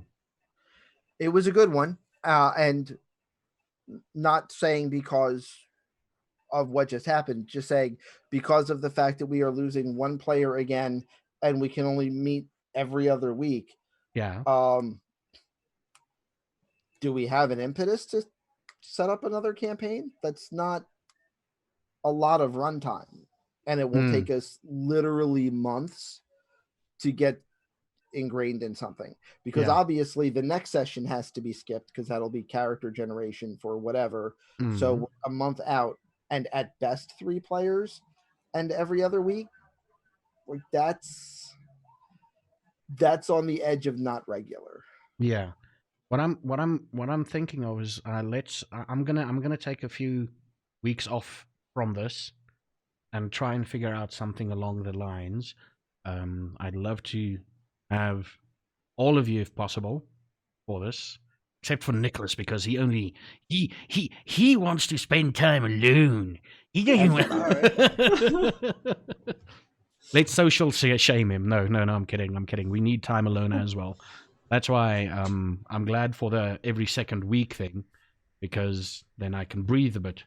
But we'll see. We'll see. I think the City of Thorns Patreon is gonna go for another month, and then I'm gonna close it down and release the after show stuff. What do you guys think? Sounds good to me. That sounds reasonable. Yeah, release the after show stuff and pre-show stuff and everything. And once I release that, I'll probably be in a clearer headspace to think what we're going to do next. And maybe perhaps, I mean, if I know the Sunday thing is everybody's, hey, this is our day where we can do it. But perhaps if we... I mean, apparently not. If we're, we've had to move the schedule around and push it back and forward hours and alternate to every other week. Like, I really think we need to try to find something that's good for everybody. Yeah. I mean, I've been looking at other RPG shows, and they usually do it at like South African time, 11, 12 at night. That's when they start. And that's a reasonable time for America also. America and the rest of Europe. Well, not the rest of Europe, because that's 9, 10, 11, 12-ish their time. But I'll look into it. There's got to be a time slot which can work. I could get another South African that's willing to stay up late once a week, twice a week.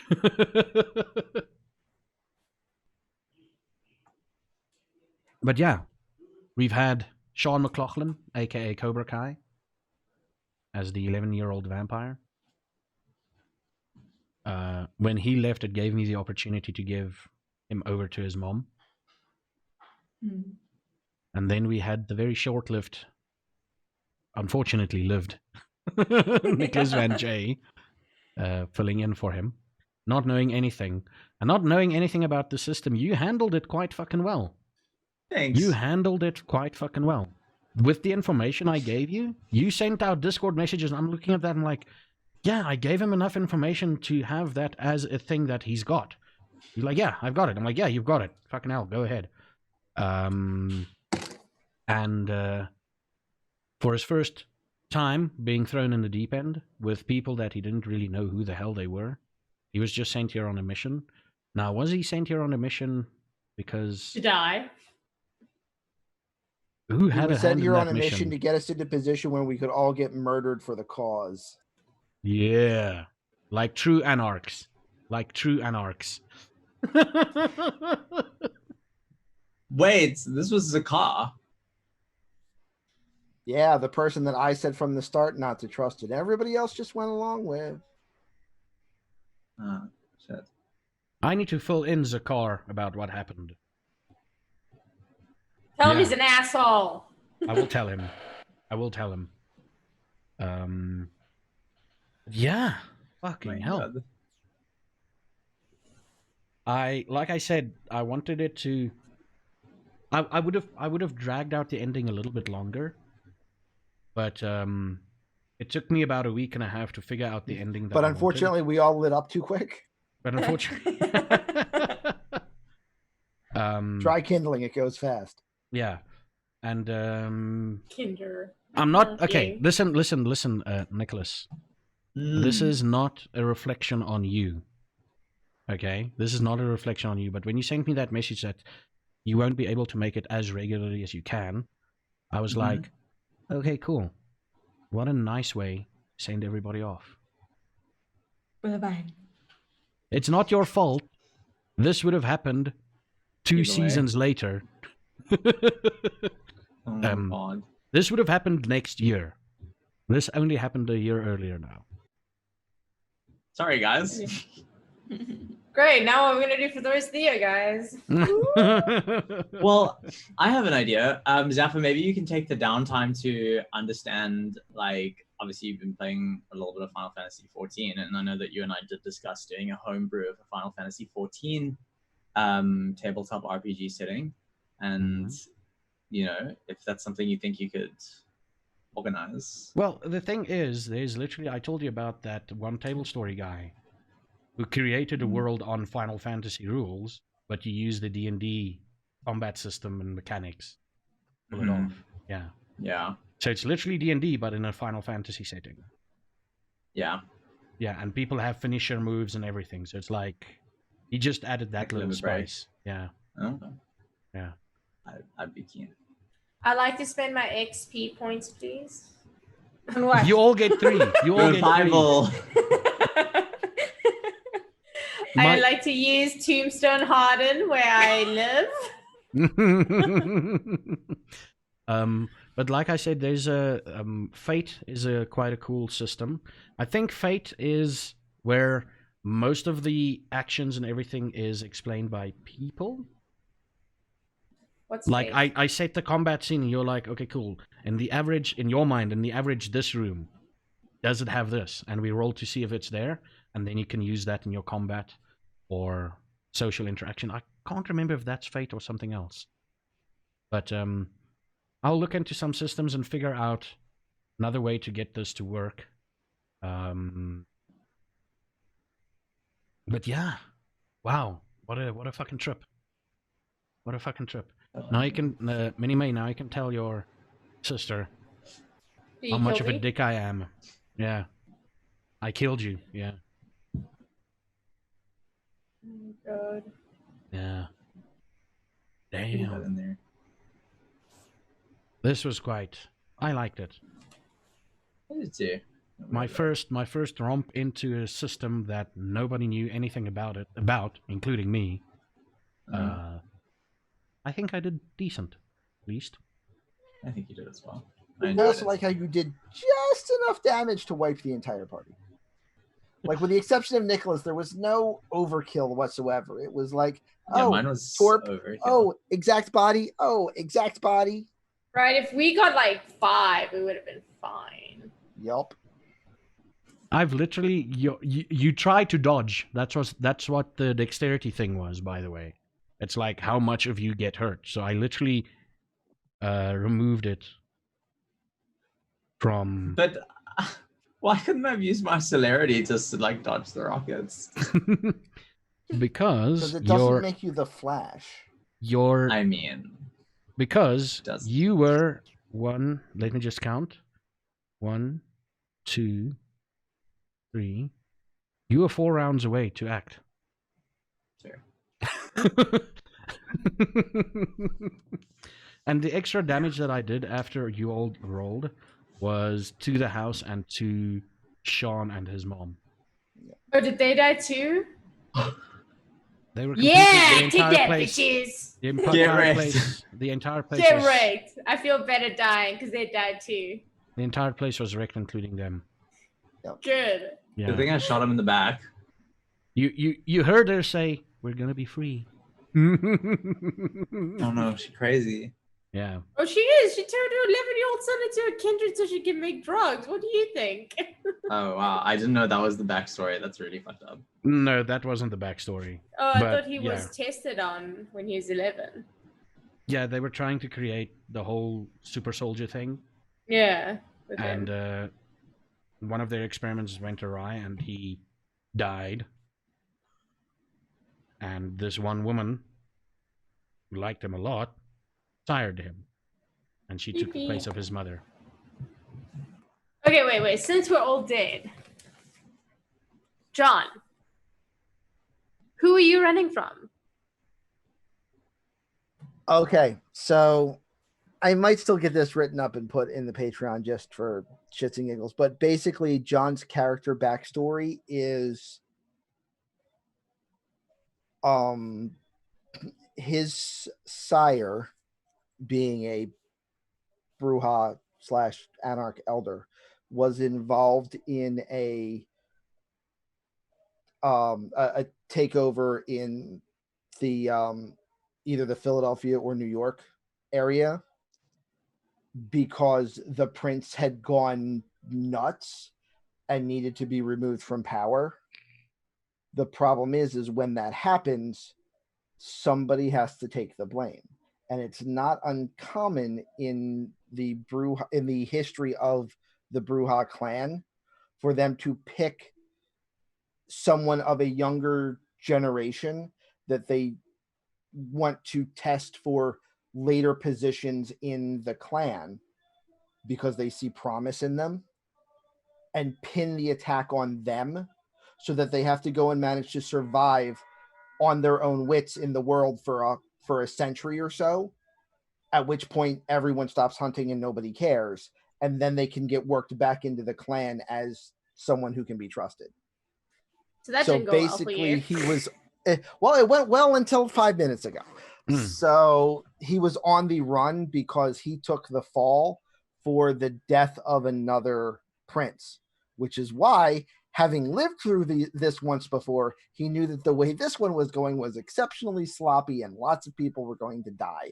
And that's why he was going to leave, because he was not emotionally attached to this place. Unfortunately, he was emotionally attached to the party. Oof. What about Theo? Wasn't Theodora hiding from someone too? Yeah. Who was she hiding from? Someone I had killed. Who'd you kill? I killed a person. No, I killed another vampire because they were fighting. Okay, so I was sired by my father, who was Creepy. a Victorian artist in the UK. And I had a rival, and my rival and I had a fight over whatever, I don't know. Something. Yeah, it was centuries ago. And yeah, I killed her, and then I had to flee. So I got on a ship with a group of soldiers heading to the Cape, because it was the Boer War at the time and the English were invading. So that's how I got to South Africa. And then I had to make my way from Cape Town to Bloemfontein. Interesting. I was also running from someone. Who are you running from? So, Everybody's running from someone. Yeah, so Don't you like how nobody voluntarily lives in South Africa in the campaign? We're all just down there because we're trying to hide where nobody looks. My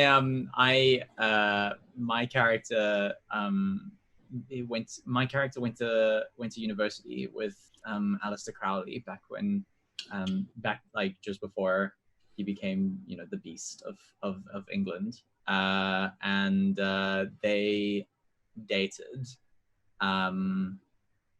and so my character was actually a really famous drag queen before it was called, back when it was still called female impersonation. And Herbert Charles Pollitt actually broke up with Aleister Crowley because Herbert Charles Pollitt really didn't enjoy all the mysticism and woo shit that Aleister Crowley was famous for. And Aleister Crowley later started the Order of Dilemma, which was a sort of cult dedicated to the occult.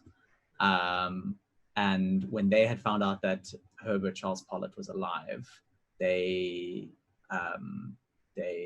thought that he was the reason that they thought that he had killed Aleister Crowley. They didn't, because there was like, it was just like a whole weird thing. And so this cult had dedicated themselves to hunting Herbert Charles Pollitt, and so he had hidden in South Africa to stay alive. But he had also heard rumors that Aleister Crowley was still alive as well, and wanted to try and prove that, because that if he could prove it, then maybe the Order of Dilemma would stop hunting him. But then also he'd want to know like why he was alive. And that's why when Zafagig was like saying Kit Kat, you know, like that was so the Kit Kat Club was a really famous kind of burlesque club in Amsterdam back around the time that Aleister Crowley and Herbert Charles Pollitt were like alive.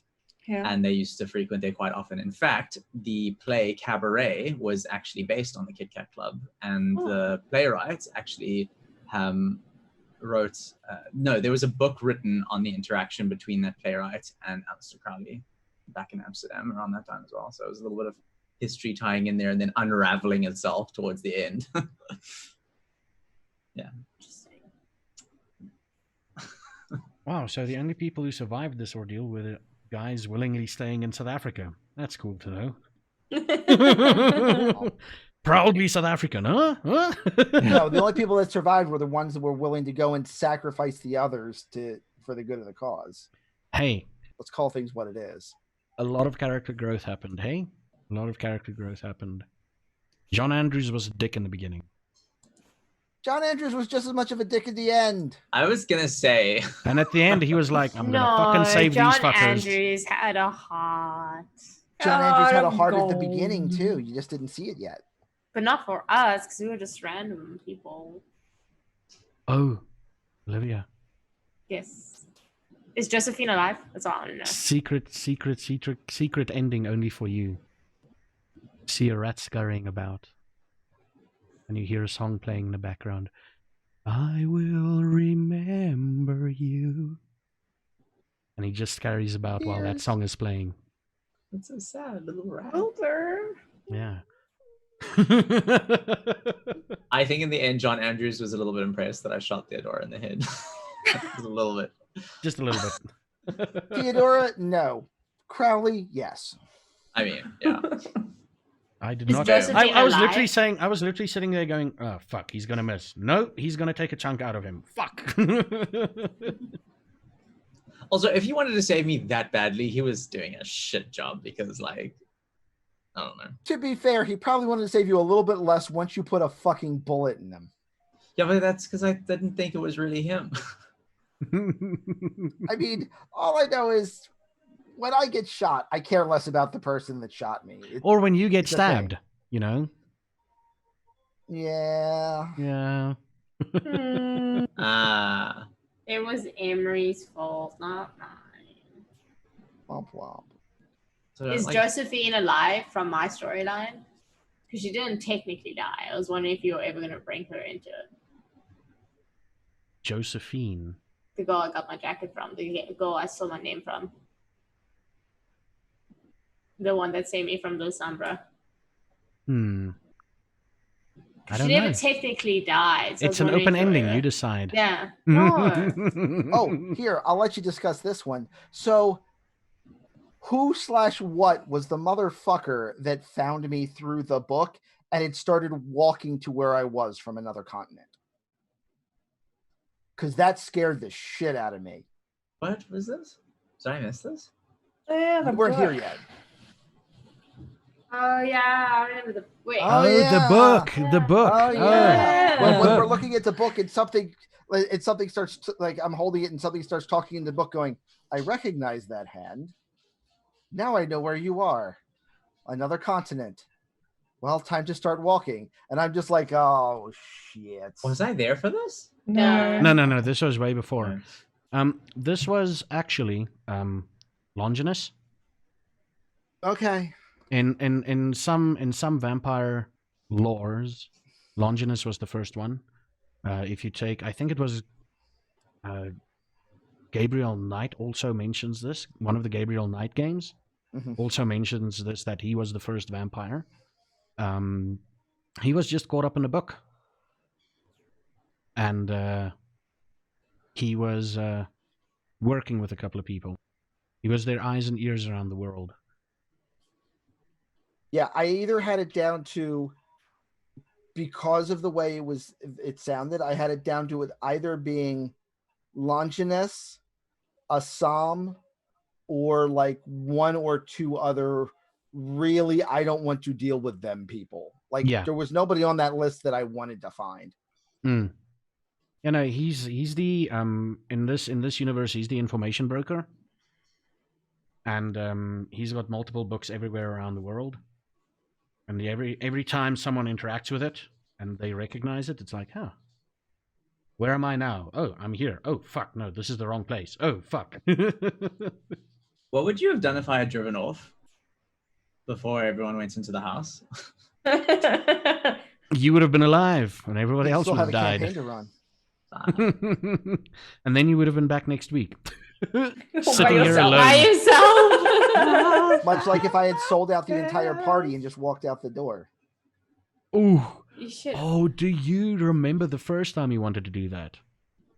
Second place. Oh, the first time I succeeded in doing that, and then you GM blocked me. No. I literally rolled dice. Fair if enough. you ask that, I literally rolled dice to see if they could catch you, and I set up a difficulty. Okay. That was literally, I think it was 4 dice, and I said, to okay, be fair, cool. I don't even have a problem if it was a GM block because you wrapped it in story enough that it made sense. Like I immediately didn't argue it because you had the, it's magic, it's an illusion, fuck you out. So it was perfect. Like there was I have no idea if he had a way to fix that. All right. Yeah. Sure. No, I literally, it was literally. Nobody else knows though. Nobody ever figured that shit out. Even though you talked about it 3 times in the campaign. Nobody ever knew it. Yeah. I literally rolled dice and I set myself a difficulty 1 lower than the dice, and I only gave myself 1 roll. So if that roll succeeded, I'd be like, cool, this happens. If it failed, the story would have gone a different direction. If you go back to that specific episode, there's literally a dice roll right there. After it's like I look over at something, and I look to chat, and I just start typing. It's like I think it was an episode. It was the book episode, wasn't it? Oh yeah, it was a good episode. It was the book episode. Do you want to let everybody else in on the private conversation at this point? You want to know? Because even though you've mentioned it 3 times in the game, they still don't know. Yeah, you guys want to know? Yeah. He was trying to send a message to Mistress M telling her that the party is working against her. What should his next move be? Something along those lines.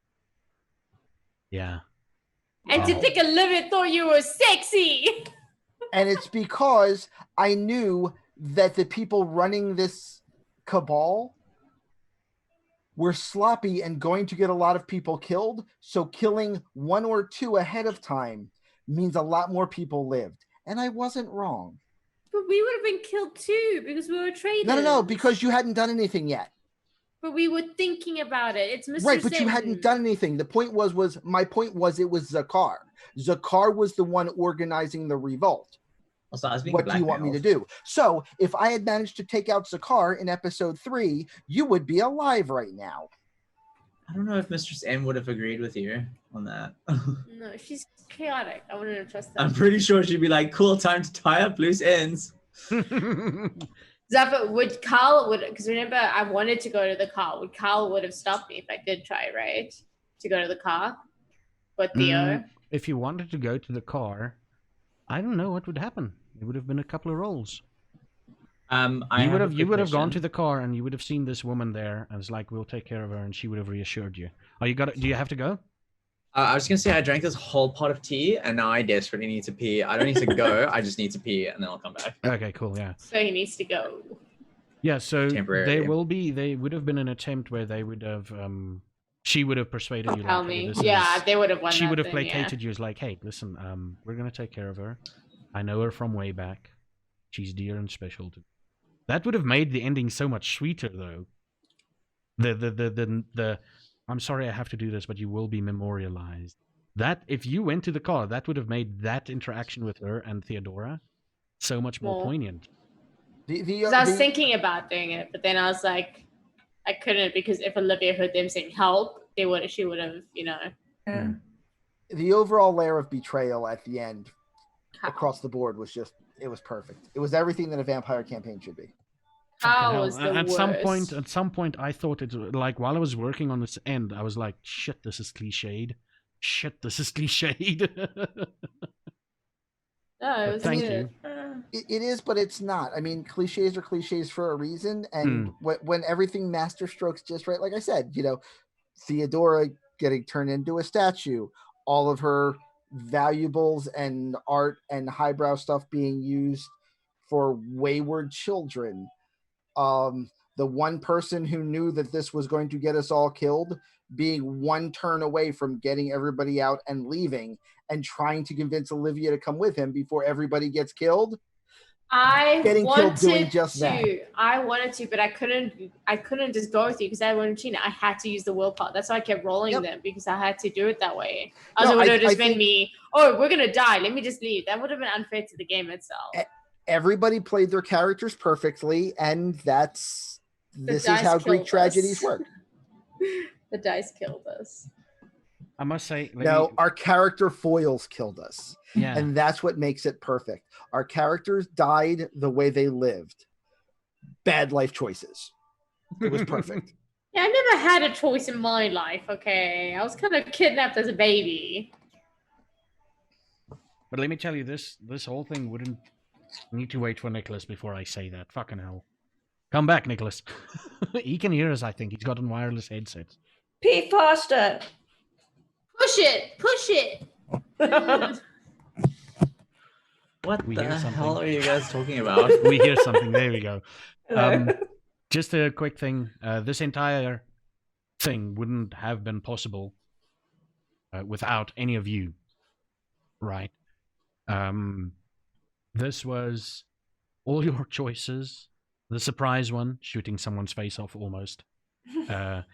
From the way beginning where you just said, I'm going to knock him out with one of my little blood thingies. I'm like, what the fuck? Oh, fuck, it can't happen. From there on, from Superman punching, from the whole surprise of Theodora being so laid back and concerned, almost killing a woman by having her hands around her neck. I thought it was the face. Well, she was grabbing her and scratching, yeah. From again that freaking face shot to the head. Fucking hell, that still fucking caught me off guard. That's the freshest. Superman punch flying 3 times, technically 3 times in this campaign, in this story. The last time wasn't a punch though; it was just a tackle. It was like all of that wouldn't have been possible with you all. I had a storyline. You guys went, oh, we're here, let's go over here. And I had to adapt to all of your choices, and if it wasn't for all of you, I wouldn't have been able to tell a story. So I want to say from the bottom of my deep, dark, and cold heart, thank you. My undead heart, thank you very much. Fuck your notes, yeah. Yeah.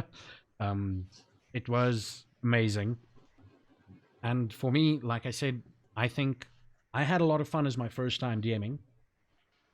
Wait, was this your first time? This is my first time ever, yeah. It was really good. You always remember your first. Do yourself a favor and go watch like the first episode of this show, right? And then jump ahead 4 episodes. You're like, is this the same guy doing the things? Yeah, he was even more shit than he was tonight when he started. Yeah, yeah. That was even more shit, yeah. And remember, at that stage, I like looked through all the videos. I'm like, while I was compiling them, I'm like, shit, I'm bad. But yeah, thank you again from the bottom of my heart for making this possible. Even honorable mention goes to Cobra Kai for giving me a villain.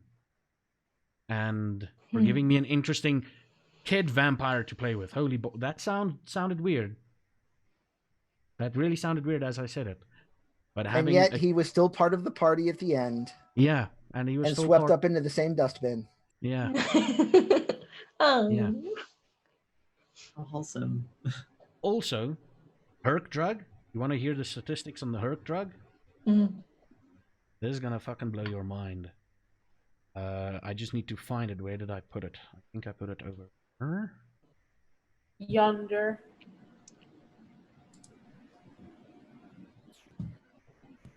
Oh, fucking hell.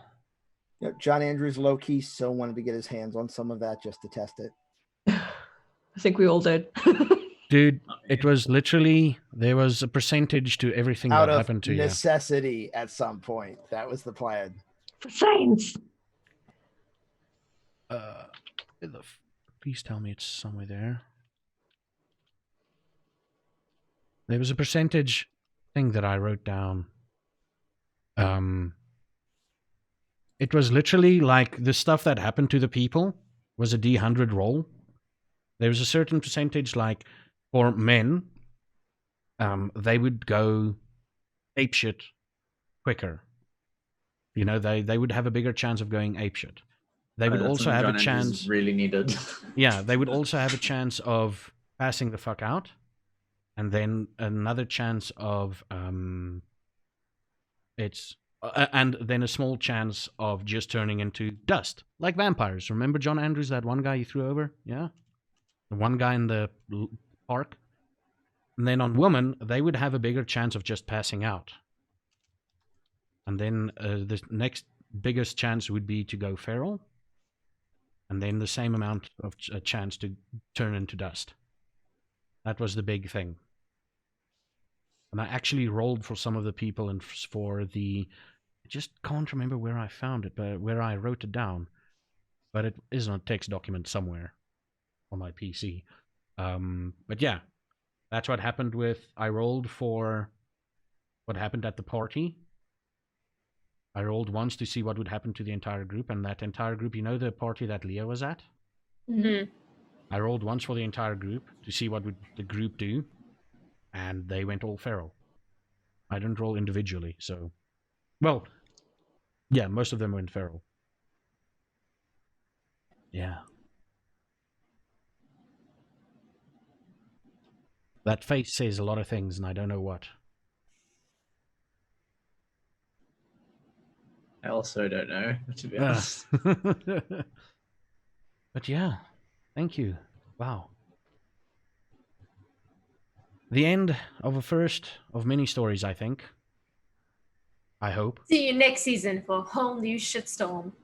Thanks so much for having me, guys. It was fucking fun. And I wish I could just find a DM. I want to play too. Yeah. I'm sure you could find someone who will do a DM. I did, and they dropped me, so no. I'm very wary of DMs. I have a friend that's a DM. Maybe I can ask them. The DM for what, though? He does D&D. Oh, I'm a big D&D DM, but I've But decided you don't have the Yeah. time. yeah, that's the thing. Yeah. Any last words from... Yeah? Oh, wait. Whoa, What about Dylan, Noob Slice? Would he be up Oh, for that's this? true. He's like a massive, awesome DM.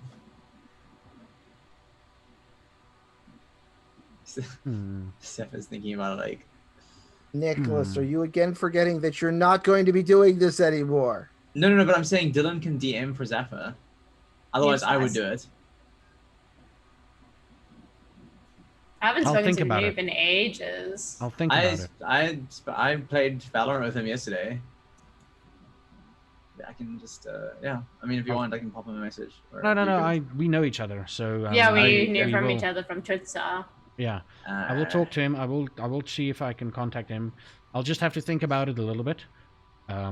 Because, like I said, if the DM doesn't show, nobody shows, you know? And that's what happened with the first D&D campaign I ran on Twitch. unfortunately, DM got a new game to play with, and that was the end of it. That was the one Wow. with Goon and Sting, right? That was the one with Messiah, Yeah. Solden, and me. Wasn't Thingy in there the guy that plays that pirate game a lot? And Big Al, yeah. See if Big they- Al, Solden. there you go. Yeah. Solden, Big Al, Big Messiah. Al, and Messiah and I. Yeah. Who was the DN? It was a real life DM friend of mine. It is a real life friend, but the DM was him. Yeah. Yeah. But yeah, any final words as we say goodbye to almost 2 years, eh? No, Really? almost a Has it year. been that long? Almost a year. Total year, yeah. Wait, you guys have been playing these characters for 2 years? Yeah. No. And they... No, Year about a and a year. half. Almost a year. Yeah. Oh my Almost- god. we And you started ruined it in Yeah. 3 episodes. We started last year a little like August, I think. Yeah, because I was still at my old house. Mm. Yeah, we started last year August. Yeah, August or somewhere there. Yeah.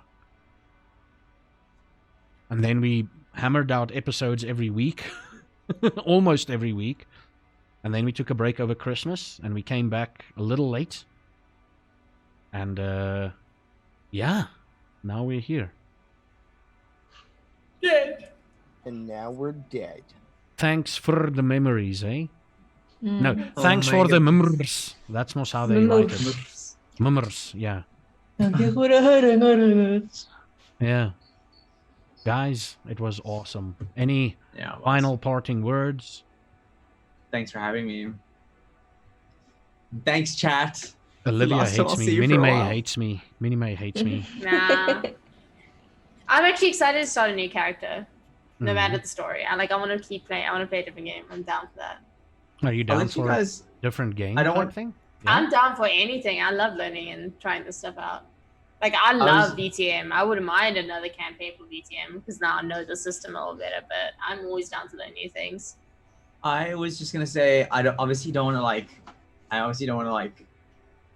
what's the word? Like kind of string Mhm. you guys along, I guess. But I did want to say that if I do find more free time coming up in the next few weeks, I'll definitely let you guys know because I do really love obviously playing with you guys. But I Well, also love I think we're at a point TTRPGs. where it just is a conversation that needs to happen off stream. Off stream, It's yeah. gonna take a while to work out. the Yeah, kinks because we of still have this to game. work out the game. We need a break from this anyway. Yeah. Well, keep in touch with me is what I'll say to that. We'll then. do. We'll do. Nah. We'll do. Wow. We'll do.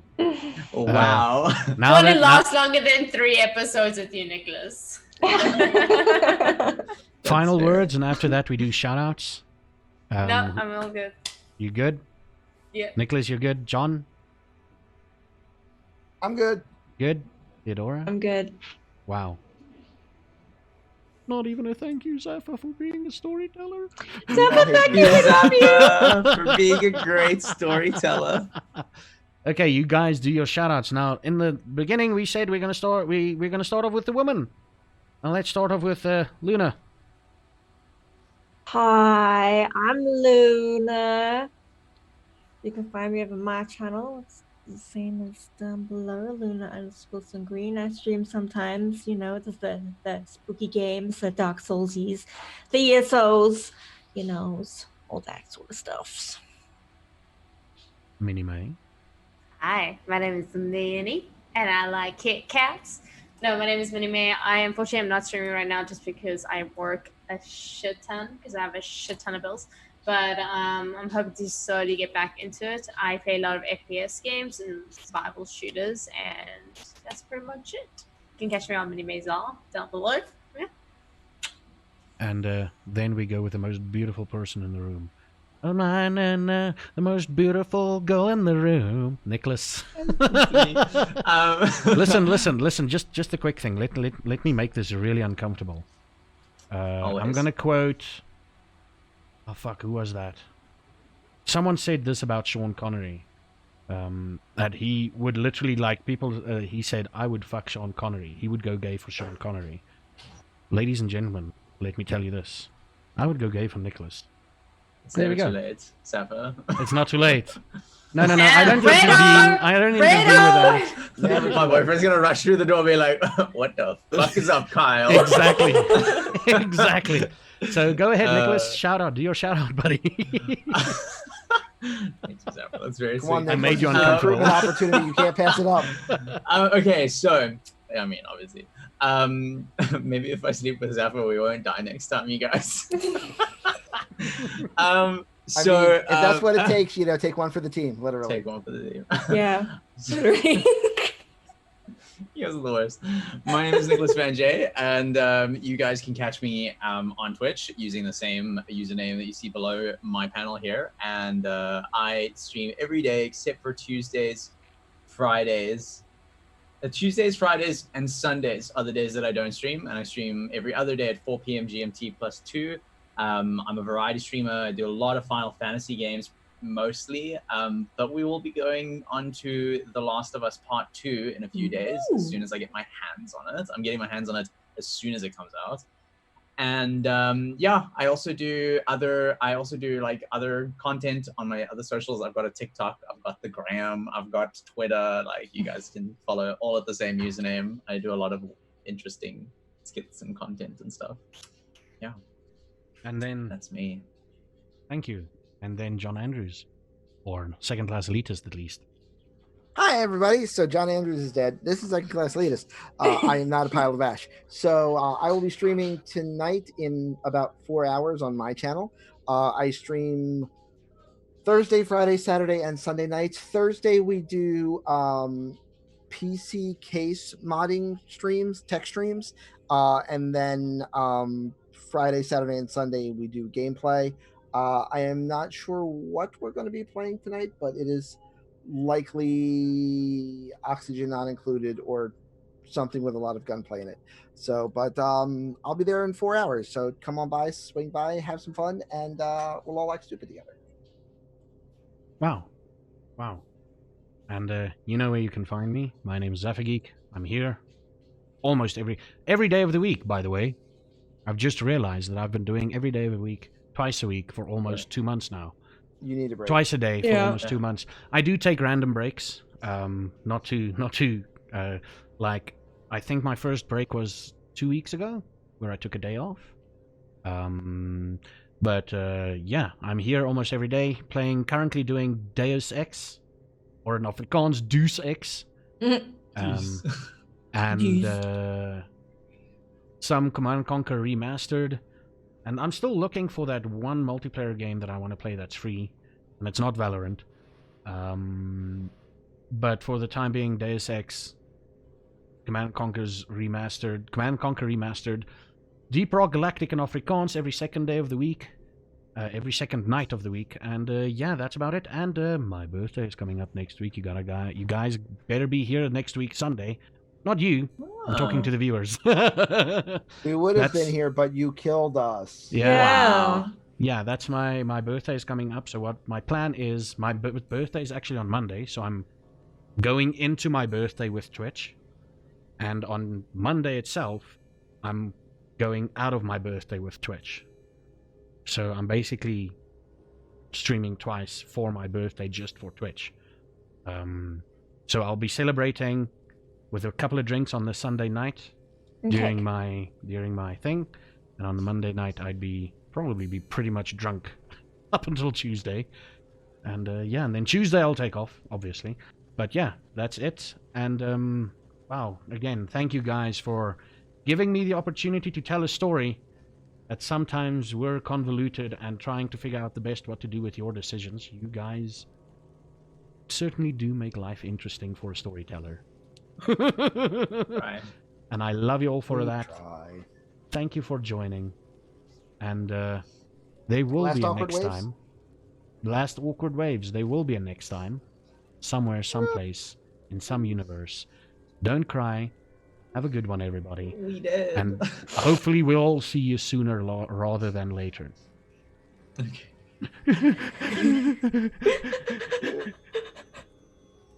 As I